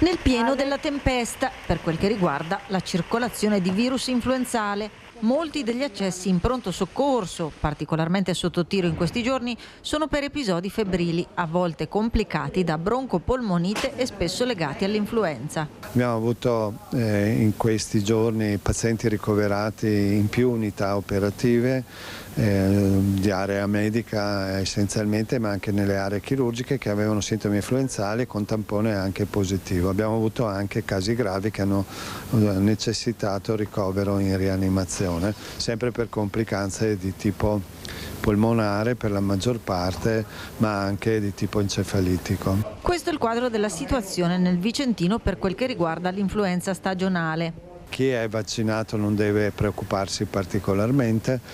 La sintomatologia, ripeto, è una sintomatologia di tipo febbrile, respiratoria, quindi con tosse, un po' di difficoltà a respirare, nei casi gravi anche difficoltà severa di respiro. Il trattamento è in genere trattamento solo sintomatico, cioè con paracetamolo piuttosto che antipirettici. Non uso di antibiotici, che non sono assolutamente indicati essendo la forma influenzale una forma virale, e semplicemente riposo e astensione alle attività lavorative. Ma il picco deve ancora arrivare. Il picco sembra non essere ancora arrivato, in genere arriva verso la fine di gennaio. Adesso i numeri epidemiologici non sono ancora consolidati, quindi non sappiamo ancora bene a che punto siamo. Di solito le statistiche escono un po' a posteriori. Nella realtà quello che ci attendiamo è che in molti casi in queste settimane da qui in avanti. Abbiamo Paola da Padova. Ciao cara Paola. Sì, ciao carissima Mirella, a te e tutti i tuoi spettatori, che so che siete tanti, giustamente. Allora, ieri, qua che sarebbe un miliardo di robe da dire che purtroppo funzionano o male o così così. Cerchiamo di essere limitate. Allora, ieri hai letto i stipendi dei politici, giusto? Sì. Ma chi ormai commenti non viene più. Però quello che è drammatico per me è non tanto oltre le assenze o presenze, ma quello che producono. Perché di solito una persona quando che lavora deve produrre, speriamo il giusto, o tanto o poco, ma speriamo il giusto. Ma questi cosa producono? Cosa danno in cambio di positivo per i cittadini? Questo è il grosso problema, oltre alle cifre assurde. Ma sembra che noi altri faremo fatica. Sveglia Veneti prova a scriverlo un fiatino più in grande, perché non ricordo il numero, parecchi milioni con il 2 per 1000 dell'IRPEF, e sta dato parecchi milioni di cittadini, di noi, non ne basta quello che chiediamo, brontoemo, però dopo abbiamo dato col 2 per 1000 altri 30 milioni di euro ai vari suddivisi, i vari partiti. Quindi non c'è tanto da dire, cioè, se no dobbiamo assolutamente svegliarci, ma non svegliarci con questo odio destra-sinistra, svegliarsi sul loro operato, che deve essere pro noi, no pro loro. E se mi permette ritorno al discorso che sono intervenuta, che era il grandissimo professor Gerosa, quale ribadisco mi inchino perché so che è non grande ma immenso, però io ho chiesto che non solo la eccezionalità, ma che sia anche nei pronti soccorsi un cardiologo, perché è di vitale importanza il cardiologo, tutte specialità, ma il cardiologo, e mi è stato risposto da Gerosa che il cardiologo è sempre presente e che comunque anche in casi gravi viene subito intubato, eccetera, eccetera. Purtroppo qualsiasi persona può telefonare al pronto soccorso, non solo del Padova, ma tutti i pronto soccorsi, il cardiologo non è mai presente, viene ovviamente chiamato, ma quell'ovvio non è tanto ovvio, perché se è sempre comunque il medico del pronto soccorso, che può essere specializzato, l'ortopedico, oculista, a determinare se è il caso di chiamare il cardiologo. Perciò lì è la gravità della cosa. E quando viene anche riconosciuta la gravità delle cose, là in pronto soccorso succede, purtroppo come è successo nella mia famiglia per un 60enne, che là è in pronto soccorso e là io tempo 1 ora e mezza finché muore. Quindi non è, purtroppo Gerosa è un dio, perché non lo so che è, però sul fatto del pronto soccorso, e su questo dovremmo battersi, perché deve esserci un cardiologo, che oltretutto a questa persona il malore gravissimo gli è successo proprio davanti all'ospedale, perciò non è da imputare i soccorsi eccetera, è da imputare che non era un cardiologo e le cose sono andate come sono andate, che il paziente è morto. Ecco, ti ringrazio molto per lo spazio e spero tanto a me, ormai è azienda come che azienda. Tragica però che questo appello venga raccolto, perché non è vero che il cardiologo è presente nei pronti soccorsi, ripeto, non solo di Padova ma in nessun posto. Grazie infinite per lo spazio, grazie per tutto quello che fai Mirella, buonissima giornata a te e a tutti quelli che ti in ascolto. Grazie Paola, questa è la riflessione di Paola, ognuno la legga e rifletta come vuole. Giustamente Paola dice: a me è successo questo, non vorrei più che capitasse ad altri, perciò per me l'importanza del cardiologo sempre presente al pronto soccorso dovrebbe essere un'obbligatorietà. Questo è quello che dice Paola. Allora ci spostiamo adesso a Belluno, andiamo a vedere proprio questo SUIM, accesso pronto soccorso più influenza. Abbiamo registrato più di 6.000 accessi nei nostri pronti soccorsi, con punti di 400 accessi al giorno. Abbiamo registrato più di 4.000 chiamate alla centrale operativa del SUEM di Pieve di Cadore, con 1.500 quasi uscite di mezzi. E poi c'è questo tema importante di un aumento dell'attività dell'elisoccorso. Il 35% di missioni in più per le 2 eliambulanze dell'ULS 1 Dolomiti, Falco 1 e Falco 2, per un totale di 91 soccorsi, il 10% dei quali a turisti stranieri. L'ULS Dolomiti fa il punto sull'attività svolta durante il periodo delle festività natalizie in provincia, ancora una volta caratterizzate da super impegno per il personale sanitario e della rete che si occupa della sicurezza e della salute. Cadore e Auronzo, le aree dove si è lavorato molto, i picchi di accesso ai pronto soccorso il 27 e il 30 dicembre, il 31 dicembre e il 4 gennaio, le giornate che hanno fatto registrare il maggior numero di chiamate al 118.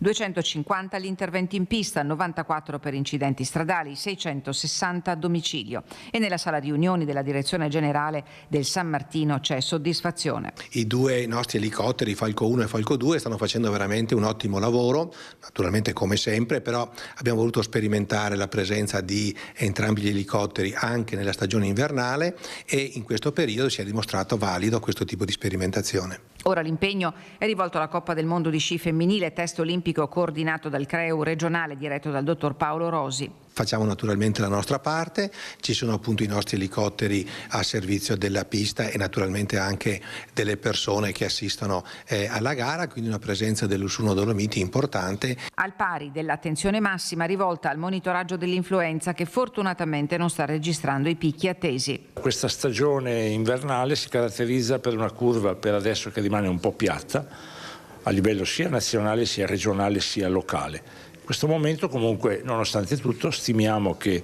poco meno di 1.500 bellunesi sono a letto o comunque a casa per l'influenza, quindi o per forme simili. Non è una patologia da trascurare. La campagna vaccinale, che in provincia si è fermata a poco meno del 50% di adesioni, riparte il 13 gennaio con un invito rinnovato alle persone fragili. Ecco, quello che vorremmo dare questa mattina dagli addetti ai lavori, che avete sentito anche in questi giorni, è che le fragilità si dovrebbero vaccinare. Questo è quello che abbiamo sentito anche dal direttore Benazzi e non solo, perché la fragilità comporta delle conseguenze anche gravi se si prende l'influenza. Perciò capite che già siete fragili, se non vi tutelate, ecco, non ce n'è per nessuno, perché all'improvviso ti puoi ammalare e questo è molto grave sulle fragilità. Siccome questa mattina siamo andati un po' a spasso, abbiamo parlato di tutto e di più, lavoro, case, salute, perché sono questi i temi degli italiani, non solo dei veneti ma di tutta Italia. Andiamo a vedere anche queste case che non si trovano in affitto con questo record di chiamate. Andiamo a Padova. 193 telefonate, tutto in pochissimo tempo. È bastato pubblicare l'annuncio di un appartamento in affitto a Limena a 600 euro al mese su un sito specializzato che l'agenzia di Silvia e dell'Uomo è stata letteralmente presa d'assalto. Un segnale forte di quanto sia impossibile trovare casa a Padova. Squillavano tutti i telefoni dei colleghi dell'ufficio. Perché? Perché questa è la spia, l'ennesima prova che nella città di Padova stiamo vivendo un grave disagio abitativo, che è dovuto al fatto di mancanza di alloggi in affitto, e quindi appena esce un annuncio la gente si precipita a chiamare. Tanta la disperazione che qualcuno ha provato il gioco al rialzo sul prezzo dell'affitto o addirittura a tentare di raddoppiare le commissioni per l'agenzia. Questo perché da anni noi denunciamo un'emergenza abitativa che ormai è diventata disperazione abitativa. È difficile comprare, è impossibile affittare. Una città come Padova è una città d'arte, una città universitaria e un polo ospedaliero.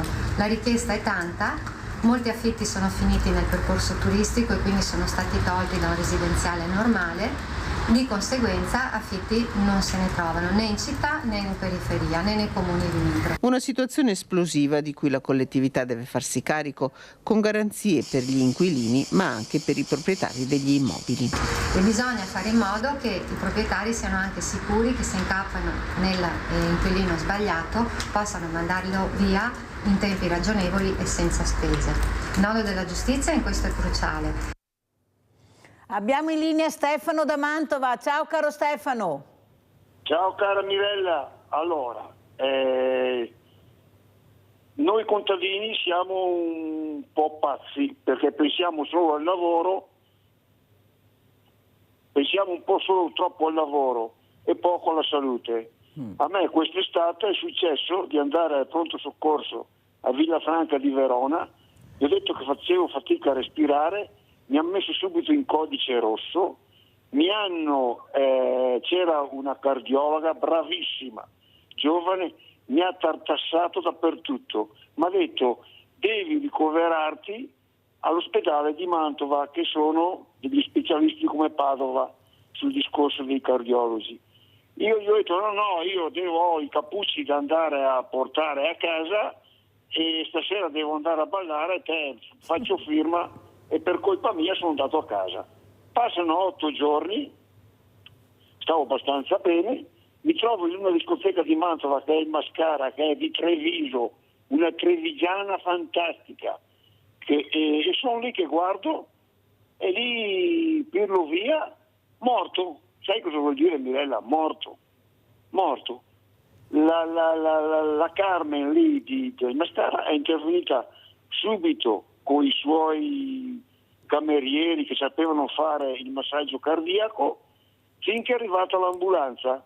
Mi hanno portato al pronto soccorso di Mantova, sono stato trattato benissimo, ho fatto 2 giorni che ero morto, mi hanno impiantato la valvola e un pacemaker e in più, quando ho fatto la riabilitazione, c'erano delle infermiere fantastiche, mi hanno trattato come un bambino, cioè mi hanno coccolato, c'era una parola, avevano sempre una parola, qualcuna magari può succedere, però non diciamo, la sanità sarà in crisi, devono metterci più soldi, ma qualcosa funziona. Stefano, scusa se ti chiedo, ma allora tu al pronto soccorso che sei andato, hai trovato il cardiologo, la cardiologa? Era presente? Certo, allora la prima settimana che sono andato al pronto soccorso, che mi ha messo subito in codice rosso, lì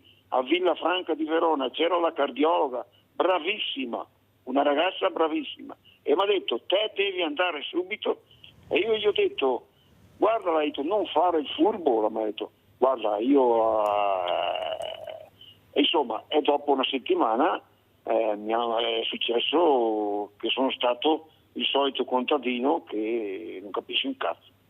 Invece io devo ringraziare l'ospedale di Villafranca e soprattutto la cardiologia di Mantova. Bravissimi. Hai fatto bene. Adesso sono 5 mesi, pian piano, solo un po' di mal di gambe, ma sto recuperando. Ciao Mirella, grazie. Grazie a te Stefano. Allora Stefano invece ha detto che lui ha trovato la cardiologa presente a questo pronto soccorso di Villafranca, perciò questo fa ben sperare. Quello che però avete sentito è che bisogna stare attenti quando ti dicono che sei fragile e che devi veramente stare attento e farti curare, bisogna farsi curare. Non si può fare il fai da te, mi sento bene, perché te che sia scorsa, questa è la verità. La fortuna non sempre ti accompagna e non abbiamo solo bisogno di avere la fortuna, abbiamo bisogno di avere il rispetto del corpo e della salute di noi stessi. Allora, visto e considerato quello che abbiamo sentito, andiamo a sentire anche, adesso vi porto sempre a Vicenza, Maino su personale INPS. Andiamo a sentire. L'INPS di Vicenza è in affanno, causa carenza del personale, è il grido d'allarme raccolto dalla consigliera regionale vicentina Silvia Maino, che ha portato il problema in Consiglio regionale, che martedì ha approvato una mozione con l'impegno di appellarsi ai Ministeri del Lavoro, delle Politiche Sociali e del Tesoro perché si intervenga per potenziare il personale della sede vicentina, che eroga servizi fondamentali, servendo un bacino potenziale di oltre 800.000 persone. Chiede il potenziamento del personale che presta servizio presso l'INPS. Voi sapete che l'INPS eroga tutta una serie di prestazioni importantissimi per i nostri cittadini, ma soprattutto per le fasce deboli. Basti pensare al fatto che eroga tutte le prestazioni legate alla disoccupazione, alla maternità, alla legge 104, per non parlare effettivamente delle pensioni. Bene, da molto tempo l'INPS, che ha una competenza non solo legata alla città di Vicenza, ma copre l'intero territorio provinciale, quindi circa 850.000 persone, è oggettivamente in difficoltà. Garantire personale numericamente adeguato ed evitare anche la fuga di personale altrove, per cui arriva l'appello della consigliera nel rendere Vicenza più attrattiva. E Vicenza deve diventare più appetibile per tutti coloro che fanno un concorso e che di conseguenza vengono ad abitare nella nostra città e che devono rimanerci, perché da quello che mi è stato descritto molte volte succede che le persone fanno sì il concorso, ma poi dopo un po' e dopo che sono stati soprattutto formati si trasferiscono nelle sedi più vicine a casa loro. Quindi ringrazio davvero l'intero Consiglio che ha percepito l'urgenza di questo fabbisogno. I concorsi, è vero, si stanno facendo, ma bisogna portare poi a casa il personale. Allora, intanto che noi abbiamo questi problemi, li avete sentiti che problemi abbiamo? La politica cosa fa?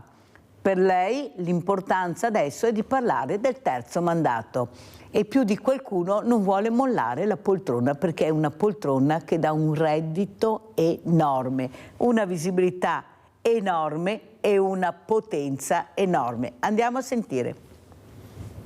Noi avremo il nostro candidato e quindi tutti coloro che vorranno sposare ideali, obiettivi e valori sono aperti a sedersi a questo tavolo.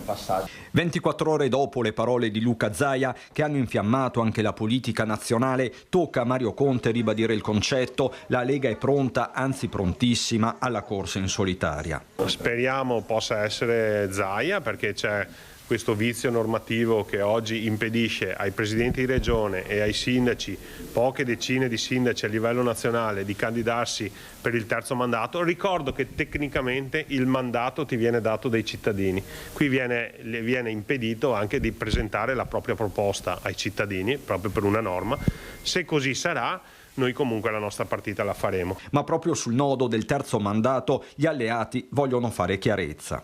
Oggi c'è il limite del mandato e c'è un limite del mandato voluto dalla Regione del Veneto, voluto da questa maggioranza, e mi permetto di sottolineare, voluto dal partito di maggioranza relativo in Consiglio regionale, cioè la Lega. Il tema deve partire da questo, altrimenti sembra che il governo di centrodestra, che è lo stesso governo in termini di coalizione politica, che è quello che governa il Veneto, si sia messo ad attaccare il presidente della Giunta regionale del Veneto, Luca Zaia. Non è così, la legge dice 2 mandati e basta. Insomma, una decisione boomerang. Zaia sbaglia a personalizzare, dice il coordinatore regionale meloniano Luca De Carlo. Su questo c'è piena convergenza con Forza Italia. Non bisognerebbe mai personalizzare le situazioni politiche né personalizzare le leggi, cioè pensare o sperare di modificare una norma nel momento in cui questa norma serve a te. Questo ha detto Luca De Carlo, ma lo condivido. Mi sembra più quasi un'ultima spiaggia, sembra più quasi richiamare un contesto elettivo ad personam, cioè siccome interessa a me deve essere sbloccato. Allora, invece a noi interessano i problemi della nostra gente, i problemi di tanti bambini che sono nati nel momento sbagliato, nel posto sbagliato. Pensiamo alle guerre, pensiamo, e non solo, pensiamo a questi popoli che non hanno da mangiare, non hanno da bere, non hanno niente. Eppure c'è una cosa che li accompagna, che è il sorriso. Questo sorriso che tu vedi nonostante non ci sia niente di niente e che regni la miseria assoluta. Ne parleremo questa mattina con Paola Viola, che è qui presente. Grazie Paola. di Grazie, essere qui, buongiorno a tutti. dell'associazione Una Mano per un Sorriso for Children. Allora Paola, tanta politica, terzo, quarto mandato, questo è mio, questo è tuo e questo è nostro quando? Ecco, cosa vuoi dire? Tu che giri, che vai in questi paesi ai confini del mondo dove vedi e tocchi con mano invece quello che vuol dire non aver niente, non esserci, essere invisibili, prego. Allora, sicuramente posso dire una cosa, come anche opinione personale. Comunque la politica influenza enormemente il flusso, le vite delle persone. Noi non ci occupiamo di politica, ma possiamo anche, abbiamo le capacità di vedere che cosa la politica, come può cambiare la vita delle persone. Quindi ecco, ci vuole sempre particolare attenzione, responsabilità di come vanno le cose e anche di chi contribuisce a come vadano le cose, come decidiamo noi in fondo come devono andare. Quindi un attimo di riflessione nel avere una visione un po' più ampia di quello che succede non solo a casa nostra ma anche nel resto del mondo. Come ti ho raccontato diverse volte che sono venuta qui, infatti una delle cose più importanti che tutti noi, sulla quale tutti noi dovremmo riflettere, è che ciò che succede dall'altra parte del mondo influenza anche la nostra vita e viceversa quello che succede qui influenza anche la vita delle altre persone. E quindi alle volte anche chiedersi: è giusto continuare a tenere in piedi una società che comunque favorisce lo stare di alcune persone in determinati stati, cioè di estrema povertà, di impossibilità di avere potere, voce. Ed è proprio su questo che si basa un po' il nostro lavoro, Mirella. Il aver scelto una comunità, un luogo in cui nessuno aveva voce e fare una piccola rivoluzione, far decidere alle persone come vogliono vivere, quindi dare questi strumenti, seppur con poche possibilità, perché insomma noi non è che abbiamo grandissime possibilità, e da qui inizia proprio la storia di Una Mano per un Sorriso. Quindi questi sorrisi di cui tu parli, che ci hanno incantato, ci hanno rapito, in realtà per noi hanno un volto, un nome e una storia dietro, ed è quello che appunto l'organizzazione sta cercando di portare alla luce, anche con quello che vi faremo vedere oggi. E sono dei servizi molto belli. Quello che però vorrei chiederti, Paola, tu quando parti da Treviso, di sicuro non parti da una città sorridente. Quando parti dal Veneto, di sicuro non parti da un posto sorridente. Però quando arrivi trovi il sorriso. Sì. Non c'è niente, eppure c'è il sorriso. C'è questa lentezza nel prendere per mano la vita, ecco, con calma, con tranquillità, ma sempre con il sorriso, con la musica, la danza. Noi invece qui abbiamo tutto, non sappiamo più cantare, non sappiamo danzare, non abbiamo più tempo per niente perché dobbiamo solo lavorare, ma anche lavorando non sopravvivi più. Questo è un problema, ne parlavamo anche prima col segretario della CGIL, perché queste famiglie non ce la fanno più e poi ci troviamo questi ragazzi fuori di testa, pochi rispetto a quelli bravi. Non possiamo dirvi niente, ma stiamo lavorando per un progetto importante con Paola Viola, sperando che vada a buon fine, ma abbiamo alzato molto l'asticella, dobbiamo dire, però qualcuno ha preso questa asticella, vedremo se va in porto. Noi ce la stiamo mettendo tutta, e come dice Paola, ognuno deve fare la sua parte. Esatto. Ecco, deve credere, deve mettere la famosa goccia nell'oceano. Prego Paola. Allora, guarda, ogni volta che vengo cerco di portarvi testimonianza di qualcosa di diverso. Dalle tue parole mi è venuto in mente una cosa molto importante, che ci sono delle parole specifiche che accompagnano il mio percorso, la mia strada e la mia vita, sulle quali spesso mi trovo a riflettere, da sola magari, no? Per capire che cosa succede, come sta andando avanti. Ci sono alcune parole che hanno un'accezione fondamentalmente negativa nel nostro linguaggio, nel nostro modo di vivere, e sulle quali invece io vorrei invitare le persone a riflettere, perché è da lì che inizia il cambiamento. Ad esempio, tu mi dici: com'è possibile che queste persone sorridano, no? Ecco, la prima parola mentre tu parlavi che mi è venuta in mente è accettazione, e la seconda condivisione. Accettazione, che può sembrare negativa, no? Cioè accettare, ma non è necessariamente negativo. Accettazione significa anche accettare la propria condizione di vita e in questa condizione di vita decidere di condividere con gli altri il proprio status, che può essere più o meno povero, più o meno ricco, no? Quindi accettare le proprie condizioni, quello che si ha. Accettare poi significa quindi anche riconoscerne il valore e da qui parte un po' il problema, secondo me, di questo mondo, che non riesce ad accettare, a comprendere tutto quello che ha già immagazzinato e che ha già, cioè invece fondamentalmente quando una persona parte da zero, da non avere assolutamente nulla, ogni piccolo gesto, ogni piccolo dono diventa una sorpresa. Noi non ci sorprendiamo più.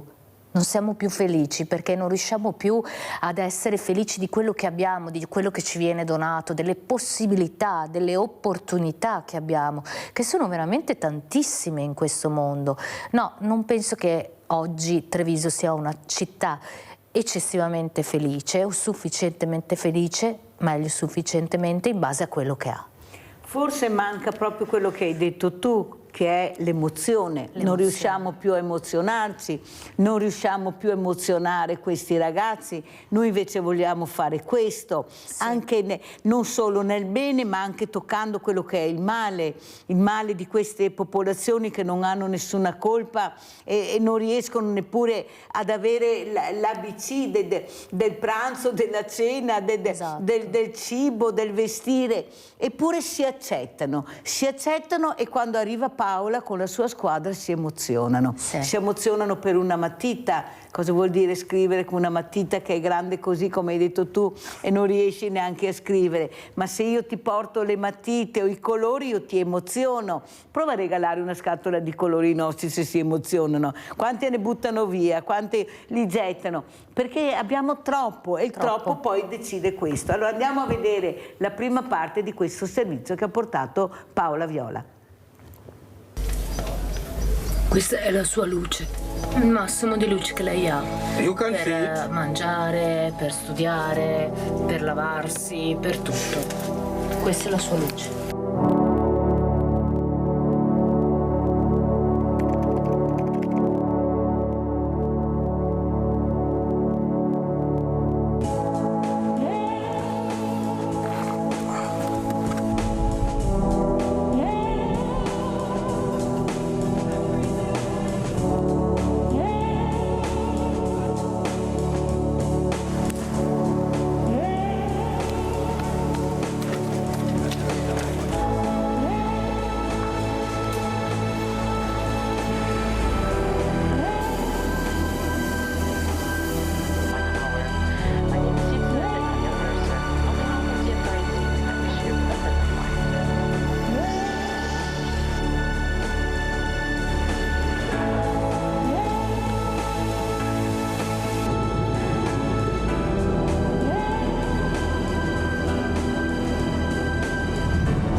E qua si guida dal lato sbagliato, chiaramente.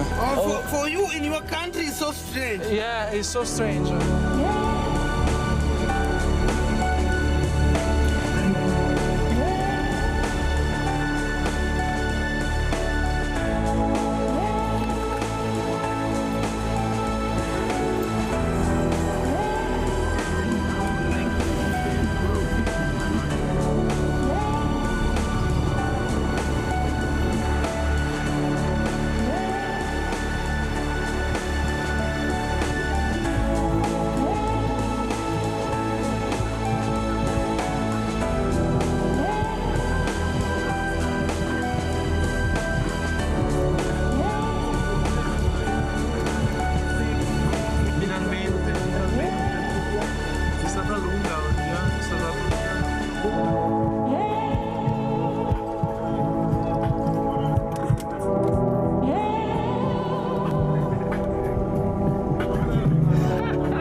How are you?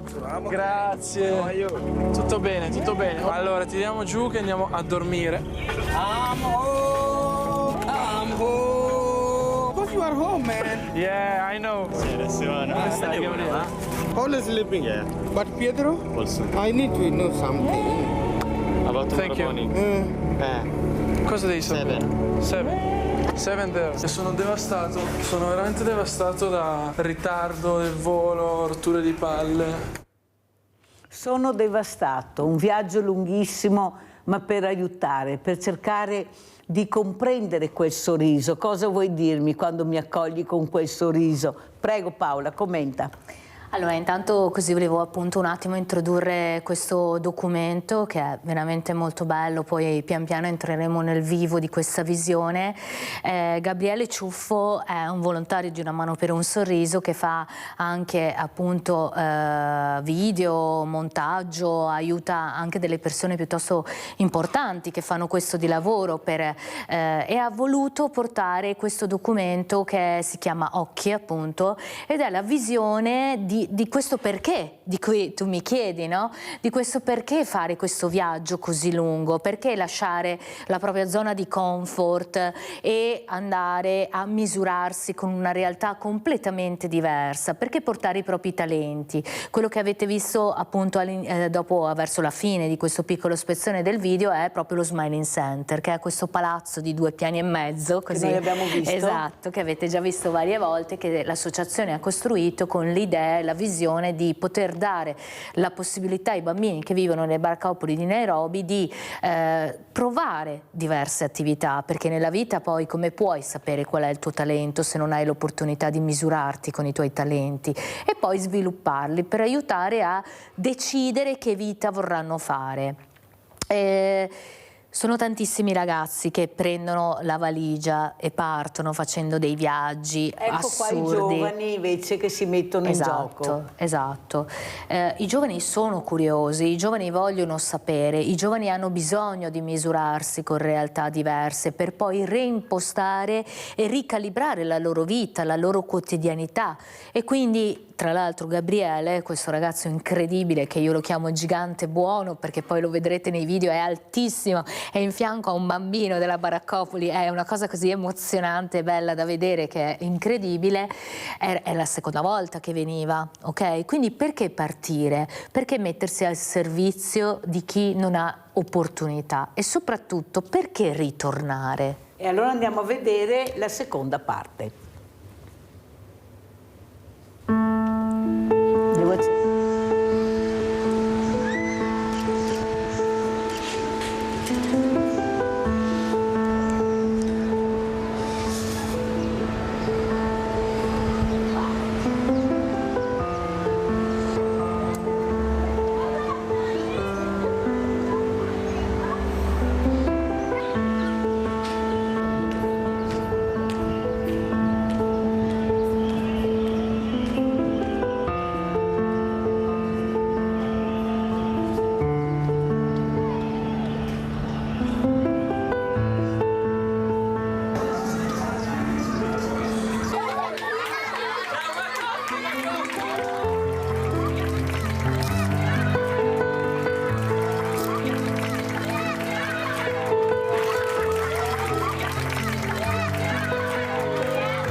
Close to them.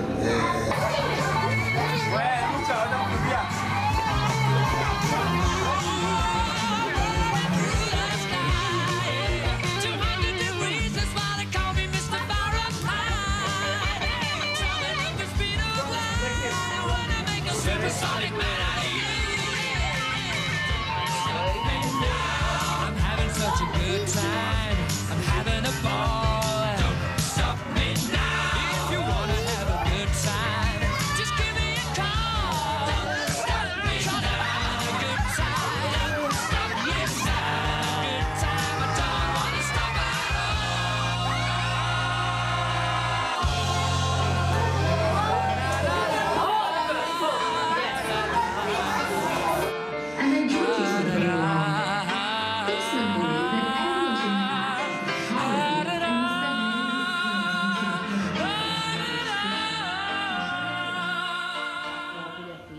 Allora i più piccoli giocano, avete visto come si muovono, quanto agili sono. I più grandi invece sono a scuola. Prego Paola. Allora, è molto interessante questo video, tra l'altro così volevo raccontarvi che i due ragazzi, Gian Tommaso e Davide, che avete visto fare ginnastica con i bambini più piccoli, questa lezione di ginnastica, perché noi facciamo un programma ben specifico dove i bambini vengono coinvolti, sono due informatici, quindi fondamentalmente loro hanno ben poco a che vedere con questo ambito, eppure l'entusiasmo, la gioia, lo stupore, il coraggio di questi bambini non possono che non coinvolgerti, no? Quindi questo è un viaggio a doppio senso, dove tu cerchi di dare, ma è molto di più, è uno tsunami quello che ti viene restituito in ogni ora della giornata. Molto bello in questo pezzo, tra l'altro, appunto la divisione netta tra la scuola di Lamiera nella Baraccopoli e nello Smiling Center, che noi abbiamo costruito appena fuori la Baraccopoli, proprio per portare i bambini fuori da quel contesto e aiutarli a capire, a vedere che c'è molto altro, che è possibile aspirare ad altro. E quindi ecco, questo è un pezzo molto significativo e bello, dove si vede l'entusiasmo, la risposta, che è una risposta incredibile, che non siamo così abituati a vedere, no? Nel nostro mondo, quando tu ormai cerchi di coinvolgere le persone, anche mi viene banalmente da dire, a degli eventi, delle opportunità dove provare delle cose, che ne so, le lezioni di yoga nel parco gratuite, ed è così difficile portare le persone a entusiasmarsi. Lì no. Allora io vorrei anche far vedere a Paola quella nave con i nostri migranti, perché la prima cosa che proprio è saltata agli occhi vedendo questo video, Paola, sono stati i numeri dei bambini. Ecco, la prima cosa a casa sono sicura che avete detto quanti bambini, mamma mia quanti bambini. Guarda questa foto, Paola, questa foto è l'esodo del nord-est in fuga dalla povertà, sognando il Brasile, la nostra emigrazione. Anche qua tu vedi le persone, dice mamma mia quante persone, quanti bambini sono rimasti a casa con le loro mamme oppure sono andati con i loro genitori. Guardate i numeri, ecco i numeri, guardiamo le persone, i numeri. Cosa è cambiato secondo te da questa immagine che va a cercare un futuro, una vita migliore, va a cercare cibo, perché questo andavano a cercare, non si mangiava più neppure qua. E poi queste immagini che vediamo nel 2025. Prego Paola. Beh, mi verrebbe in mente di costruire con l'intelligenza artificiale un'immagine di un aereo pieno di ragazzi e volontari che partono per invece cercare questo sogno appunto dall'altra parte del mondo. È cambiato qualcosa e sicuramente molte persone hanno una vita più agiata che non li spinge a fare questa scelta, ma non è cambiato qualcos'altro, nel senso che comunque l'idea di questo viaggio, la migrazione, l'esperienza lontano dal contesto in cui vivi, mi sembra che sia ancora presente comunque, quindi vuol dire che forse sì, abbiamo più strumenti, abbiamo più mezzi, in un certo senso abbiamo costruito quella civiltà che aspiravamo di costruire, ma forse manca ancora qualcosa. Forse qualcosa non abbiamo costruito nel modo giusto, qualcosa è andato male, quindi questo qualcosa mi viene in mente che può essere sicuramente la comunità. Senso di comunità, l'aiuto reciproco, l'empatia, il pathos verso gli altri. Questa cosa forse non è andata proprio nel modo giusto, se ancora le persone, per motivi diversi, ovviamente, decidono di prendere un aereo e di andare dall'altra parte del mondo per cercare una comunità con cui condividere emozioni.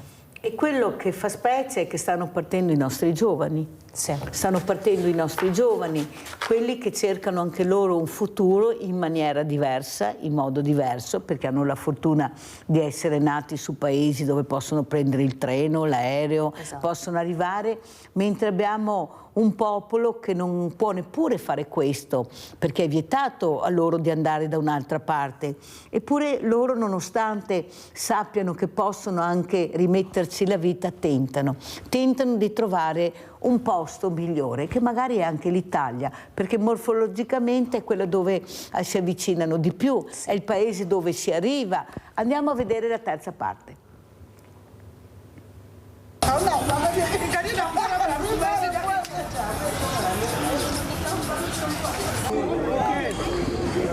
Yes, hello. I'm fine.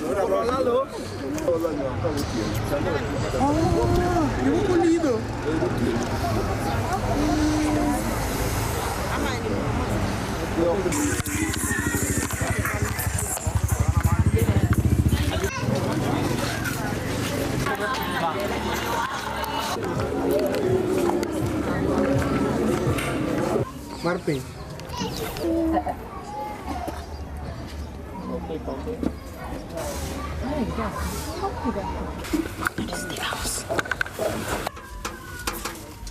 Adio.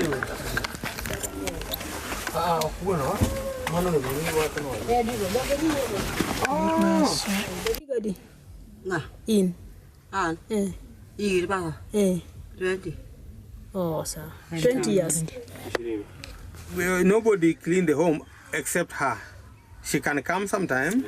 She clean the house and address the kids. If not, the kids can stay with the same clothes even for 3 days. No changing clothes, no cleaning, just like that. But the father gives her money. Sometimes. Sometimes. Sometimes. And sometimes he doesn't give. Sometimes he even stay outside for long. Someone come with unga, give them, they cook. Someone can buy mandazi for them. These are one of the things they sell from the dumping site. The ones they put here. These are the materials. Why? And explain to teacher Lydia that there is some children in our neighborhood are not going to school and they are suffering.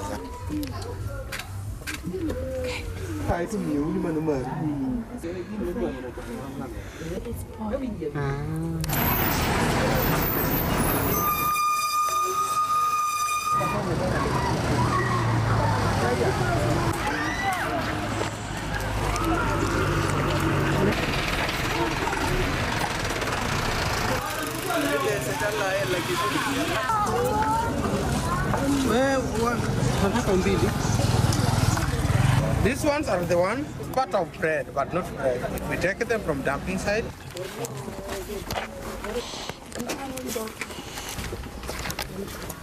Let him do the way he used to do when we are not there.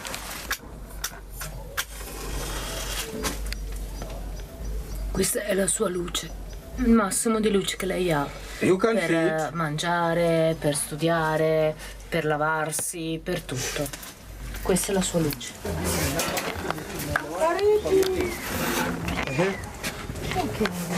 Hello, Mamma Linda! Io più ho fatto I did not come with it. Yes. Io wakati non c'è Linda. Nancy. A relative took her. In Western. In Western.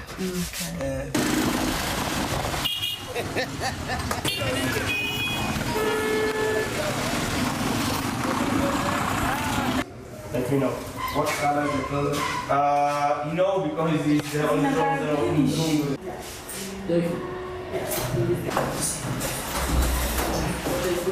No.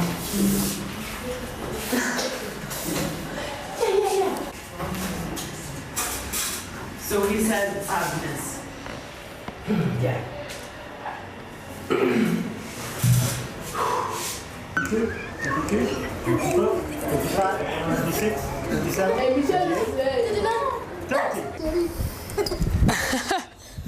Everybody blank. It's the final.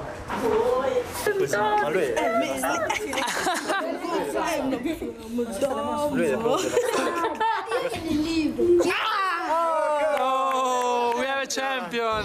Clinton is the champion of the plank. This was a piece of paper to which one of you.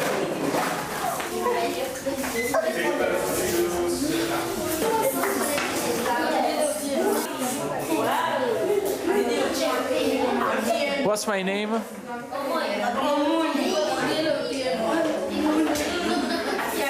cominciamo con dire tutto quello che ci serve dentro. Guardare lo spazio, i cambiamenti che io ho pensato nella mia mente come fare. Should be as similar as possible as the learning center. Where they can take a leave, we should have a one battery. I think to move this wall here in the half.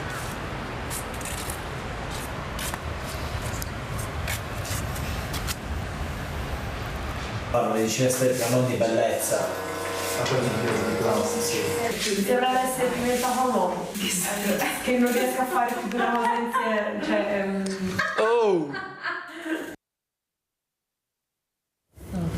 Avete visto i nostri ragazzi che sorridono, sono felici, sono emozionati, è un'emozione a 360 gradi. Prego Paola. Sì, ecco, anche questa spezzone del video sicuramente racconta due parti molto importanti di questo cammino, no? Fondamentalmente oggi abbiamo deciso, grazie anche a questo documento appunto di Gabriele, di parlare un po' di più della figura del volontariato, quindi cioè che cosa noi possiamo fare, ma soprattutto come, no? Quindi c'è questa entrare in queste vie, entrare in queste case dove ci sono anche persone veramente in difficoltà, ad esempio questa mamma che avete visto con questi 2 bambini, 3 bambini piccoli, che non è in grado di gestire la sua famiglia e di far vivere ai propri figli una vita dignitosa, e lì scopriamo quanto la comunità circostante entra in aiuto, ma senza neanche chiedere, senza 1000 carte bollate, senza 1000 permessi, capacità, facoltà, eccetera, eccetera, semplicemente i vicini di casa una volta al giorno vanno a vedere come stanno i bambini, portano qualcosa da mangiare, ogni tanto qualcuno pulisce, ogni tanto gli lava i vestiti, perché altrimenti questi bambini non si cambierebbero mai. Una cosa invece noi che dobbiamo fare assolutamente è andare in pubblicità. Okay. Pubblicità.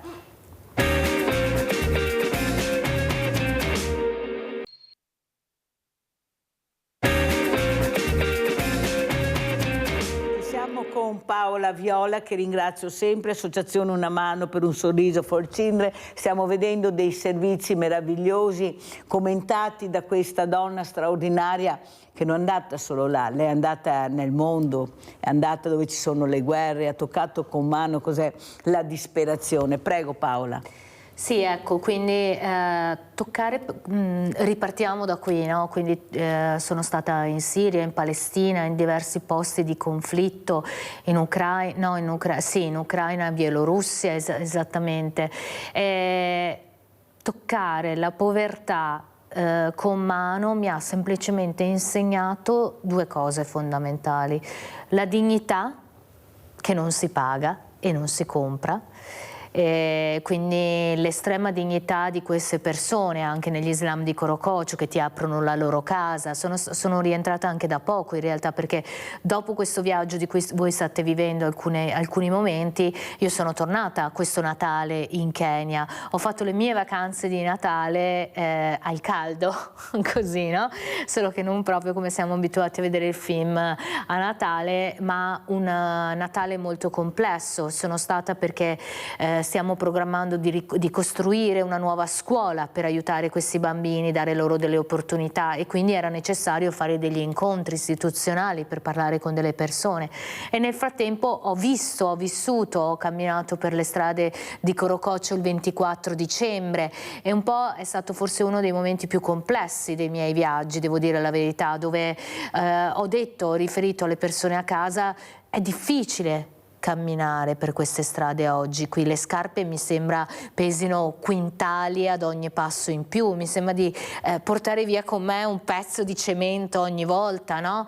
Perché un po' pensare a come il mondo si sta preparando a questa festa e come vedo le persone vivere qui è stato molto complesso. Eppure ho fatto proprio un articolo, così noi abbiamo un blog anche sul sito che si chiama Le decorazioni di Natale, dove io racconto di questa pesantezza e questa fatica anche nel modo mio di approcciarmi a queste persone, come devo vivere con loro questa festa, e di come invece loro mi hanno di nuovo dimostrato che la dignità non ha prezzo e non si paga e non si può comprare, nell'aprirmi le loro case senza nulla Eppure in ogni casa, te lo giuro Mirella, c'erano delle piccole decorazioni di Natale create dalle persone con carta, cartoncino, pezzi di plastica. Addirittura un ragazzo che si chiama Babra aveva costruito le luci di Natale.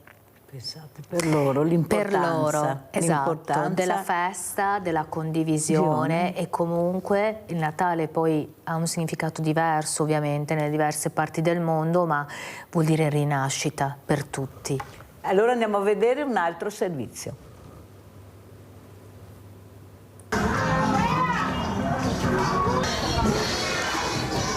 Hello.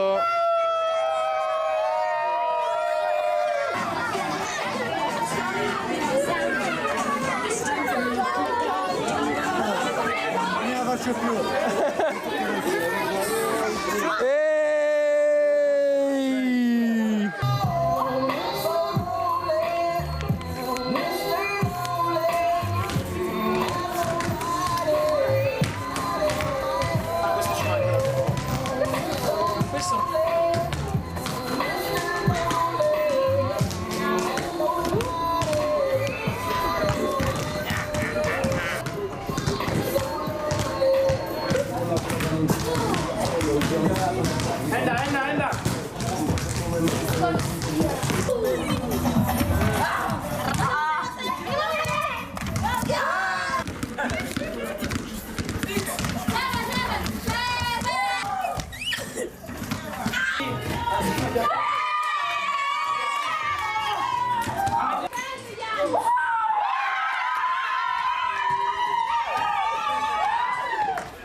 Allora Paola, un altro servizio, altre immagini, ecco questa perciò tranquillità, ecco quello che si nota è la tranquillità, prego. Sì, allora una cosa molto interessante è le lezioni di basket sul tetto dello Smiling Center, che è diventato ormai un mito per tutti, questo tetto, questo praticamente spazio pulito e recintato, sicuro, dove i bambini possono fare queste esperienze. È interessante e richiama anche un po' quello che abbiamo detto sia sull'essere volontario ma anche su essere un ragazzo oggi che vive questa società. E questi bambini che facevano queste lezioni di basket, non è che, ora forse dirò una cosa un po' provocatoria, ma nel senso non è che gliel'ha chiesto nessuno se volevano fare queste lezioni di basket, non è che è stato fatto un sondaggio a casa per sapere chi voleva partecipare a queste lezioni, semplicemente è stata data l'opportunità a questo gruppo di ragazzi di frequentare questa lezione perché potevano aiutarli sia dal punto di vista fisico che scoprire un nuovo loro talento, eccetera, eccetera. E l'entusiasmo e la voglia dove ognuno di questi ragazzi mette in queste attività è veramente singolare, no? È come dire, mamma mia, non me l'hai chiesto di farlo eppure sei così felice, sei così entusiasta di fare un canestro, sembra che sia la cosa più bella che hai fatto nella tua vita. Quindi perché? Ma perché questi bambini riscoprono non solo la gioia di fare queste cose, ma di avere persone che le fanno con loro, persone che li amano, che tengono conto di ognuno di loro. Si sentono persone, si sentono esseri umani. Esatto. Andiamo a vedere un'altra parte.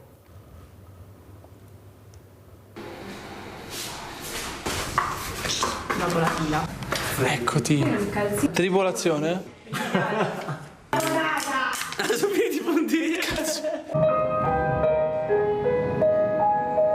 Dio esiste e vive a Bruxelles.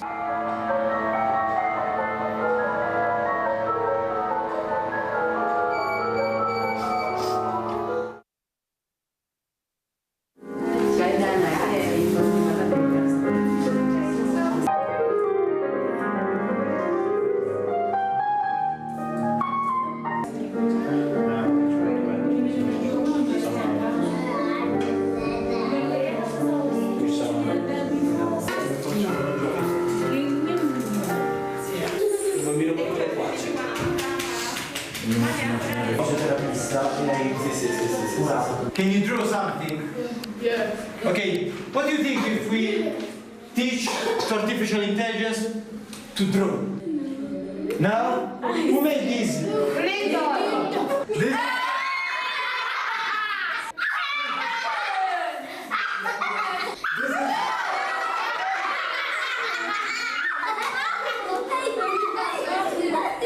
Ok, adesso siamo pronti. E un po' sono preoccupato perché non me li vedo. La mamma sta bene, anche il papà sta bene. Si fa di tutto e di più, ma soprattutto si fa tutto in allegria, sì, ecco, quello che non succede qua e là si fa tutto in allegria, ecco, si mangia, si beve, si studia, si crea, si taglia i capelli, si pulisce, ci si cura, prego. Esatto.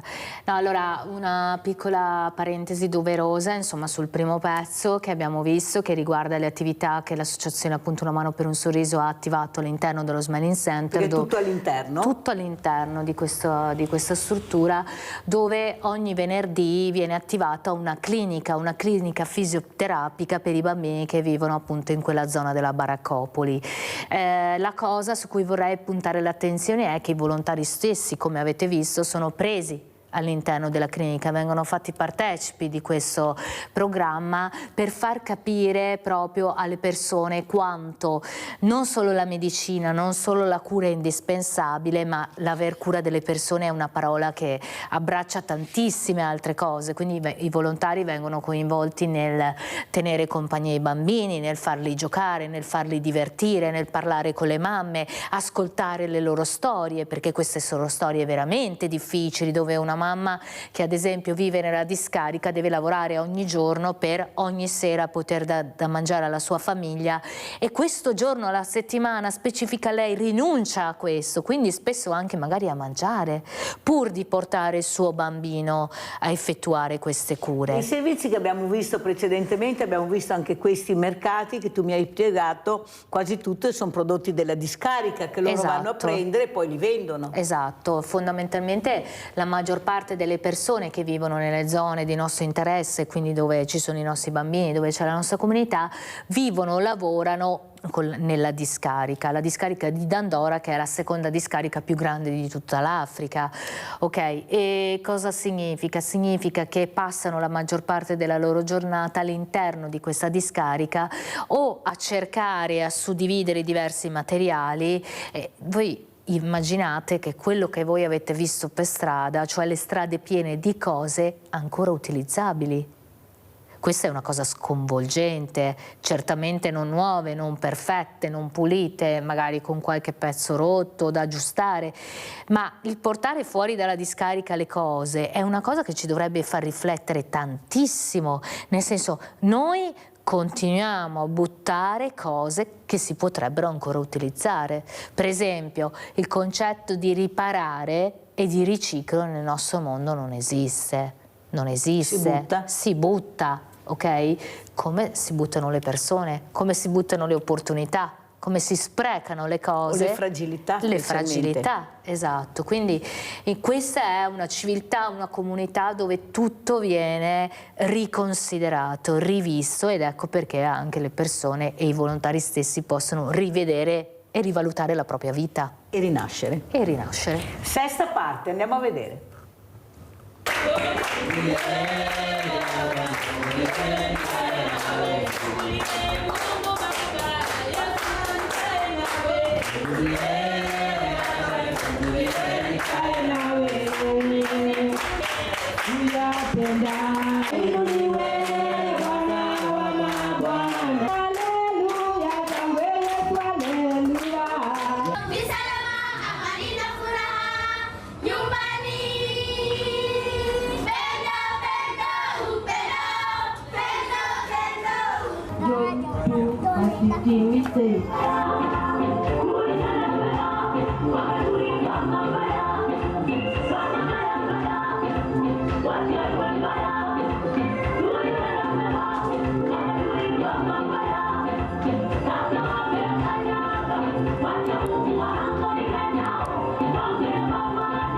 What's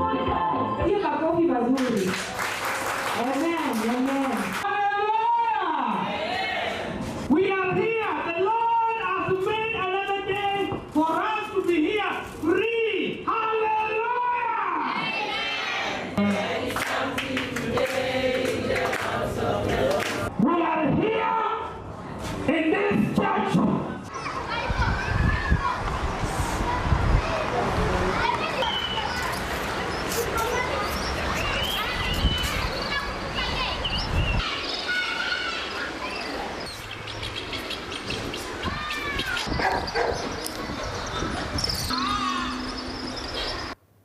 Allora Paola, abbiamo visto questa realtà, la natura, come risponde la natura in questi luoghi?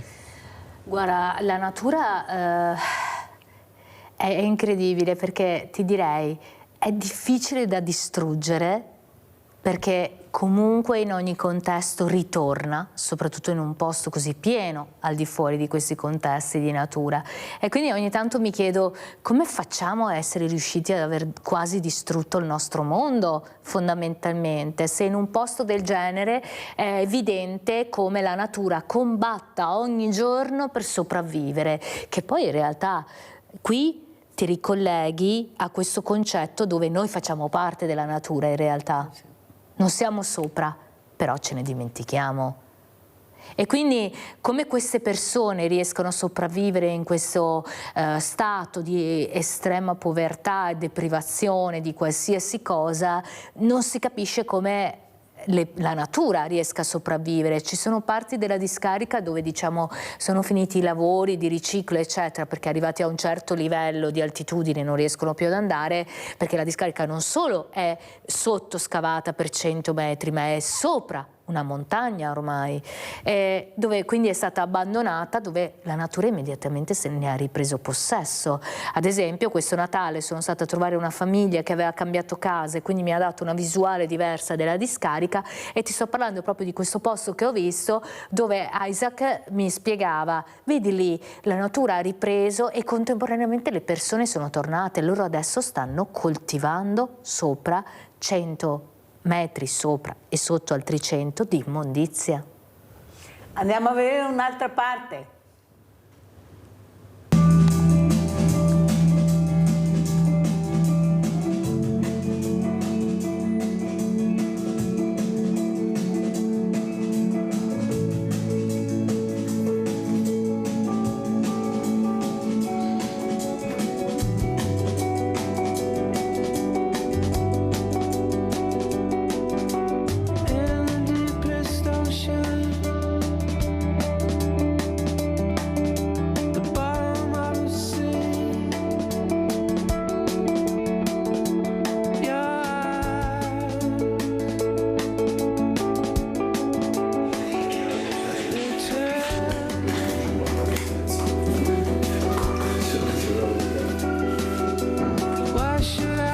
Sono buoni o no?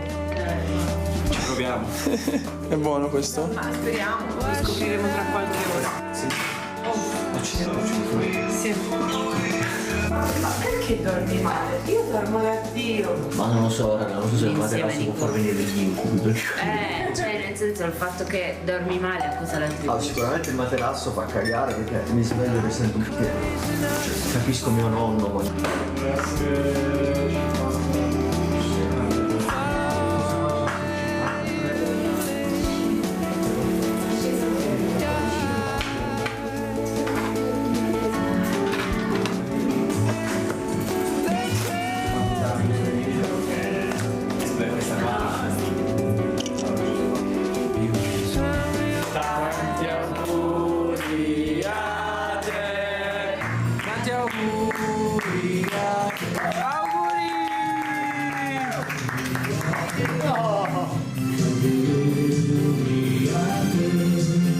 Tanti auguri.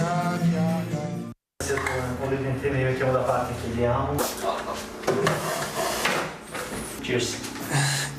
Ti sto per pulire. In questo frame potete osservare una donna italiana che si occupa della cucina. Fanculo. A Giorgia Meloni piace questo elemento. Salutiamo Giorgia Meloni. Un abbraccio. Se vuole venirci a trovare.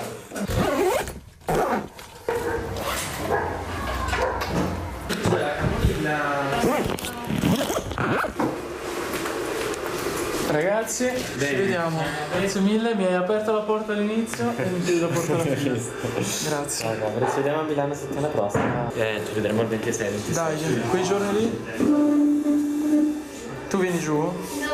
Vieni giù? Ok, allora inizio a portare giù queste valigione. Hello, Abram. Hello. Can I put inside the car? Yes, sir. How many going today? 2. Ci vediamo, see you, ok? Sì, ci vogliamo bene, ci vogliamo bene.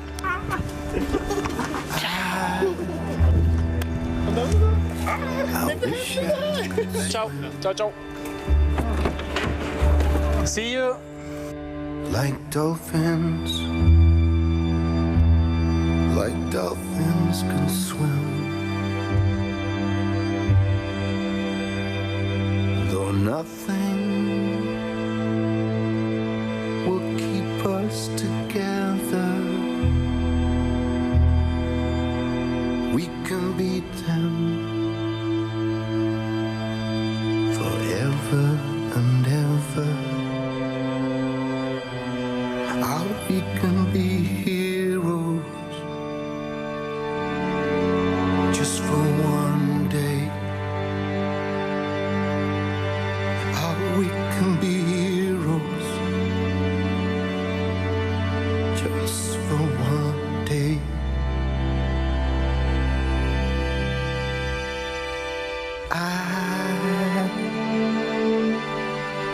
I will be king.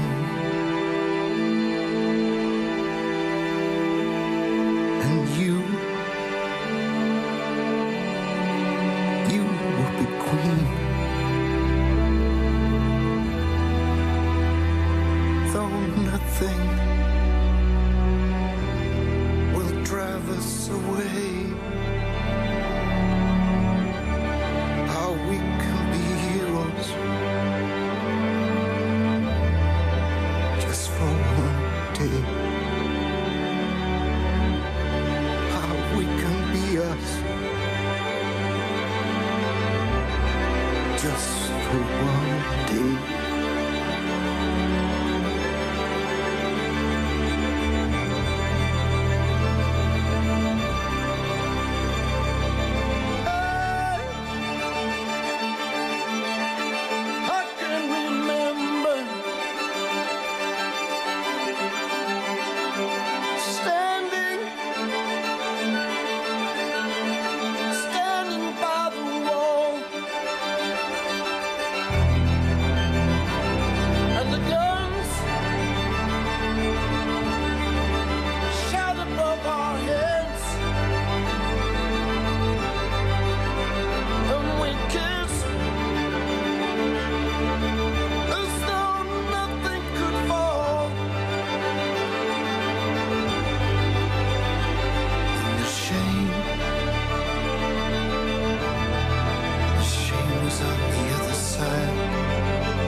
Allora, volevo dirvi a casa, quel bambino che avete visto, Joseph, con la maglietta verde. Che è anche quello che fa il canestro alla fine del video.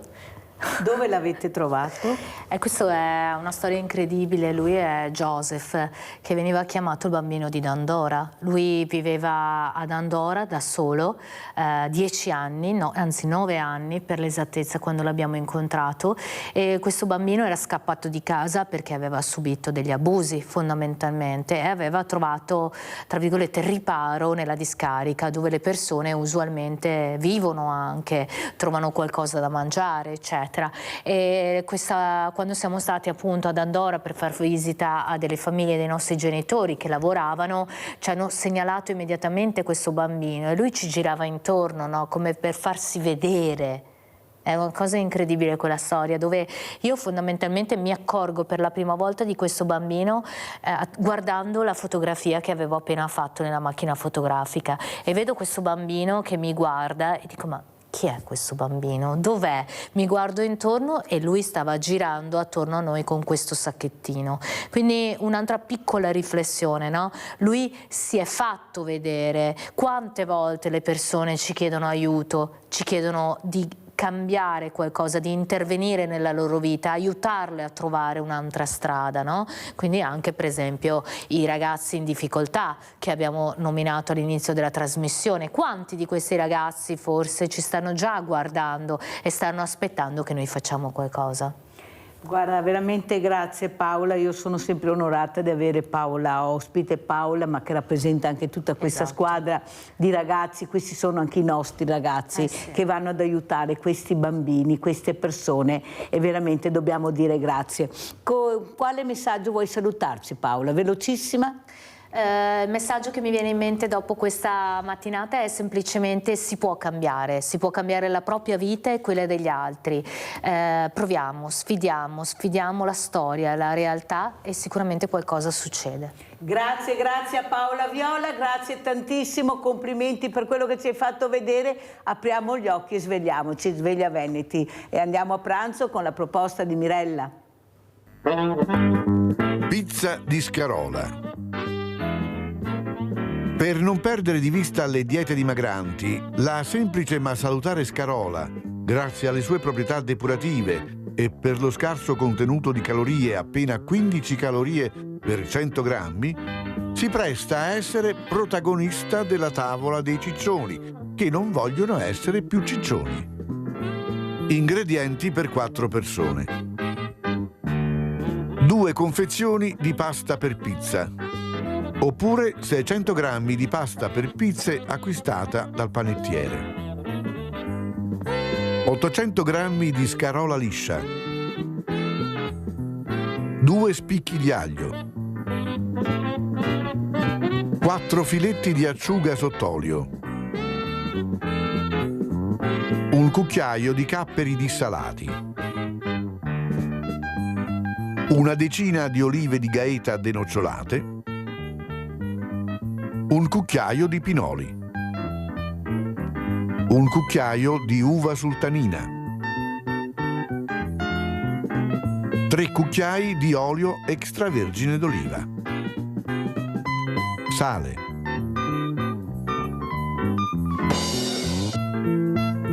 Fate un trito con i filetti di acciuga, i capperi, i pinoli, l'uva sultanina e le olive.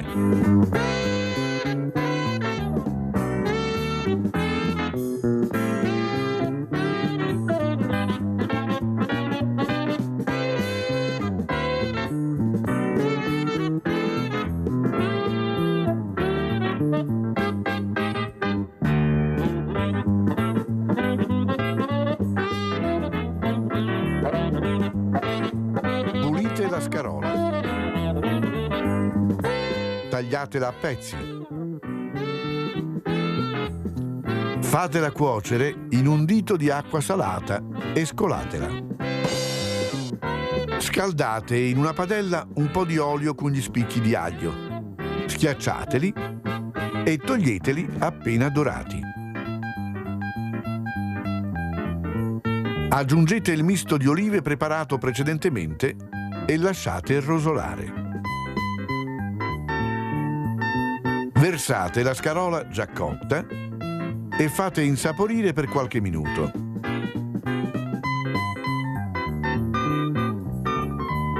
Regolate di sale.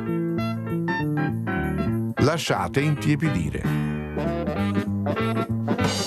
Ungete di olio una teglia da forno.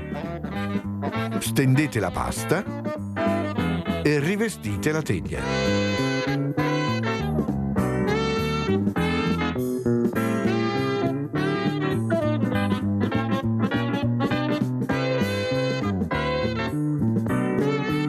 Distribuite la scarola sulla pasta. Livellate.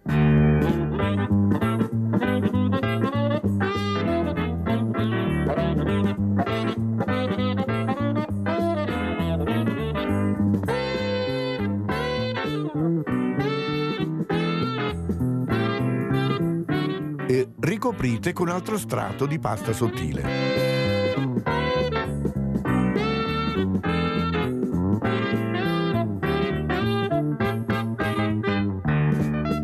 Versate un po' di olio sulla pizza. Stendetelo con il dorso di un cucchiaio o con le mani.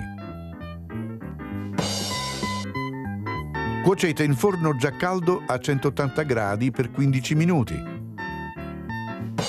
Servite tiepida e buon appetito!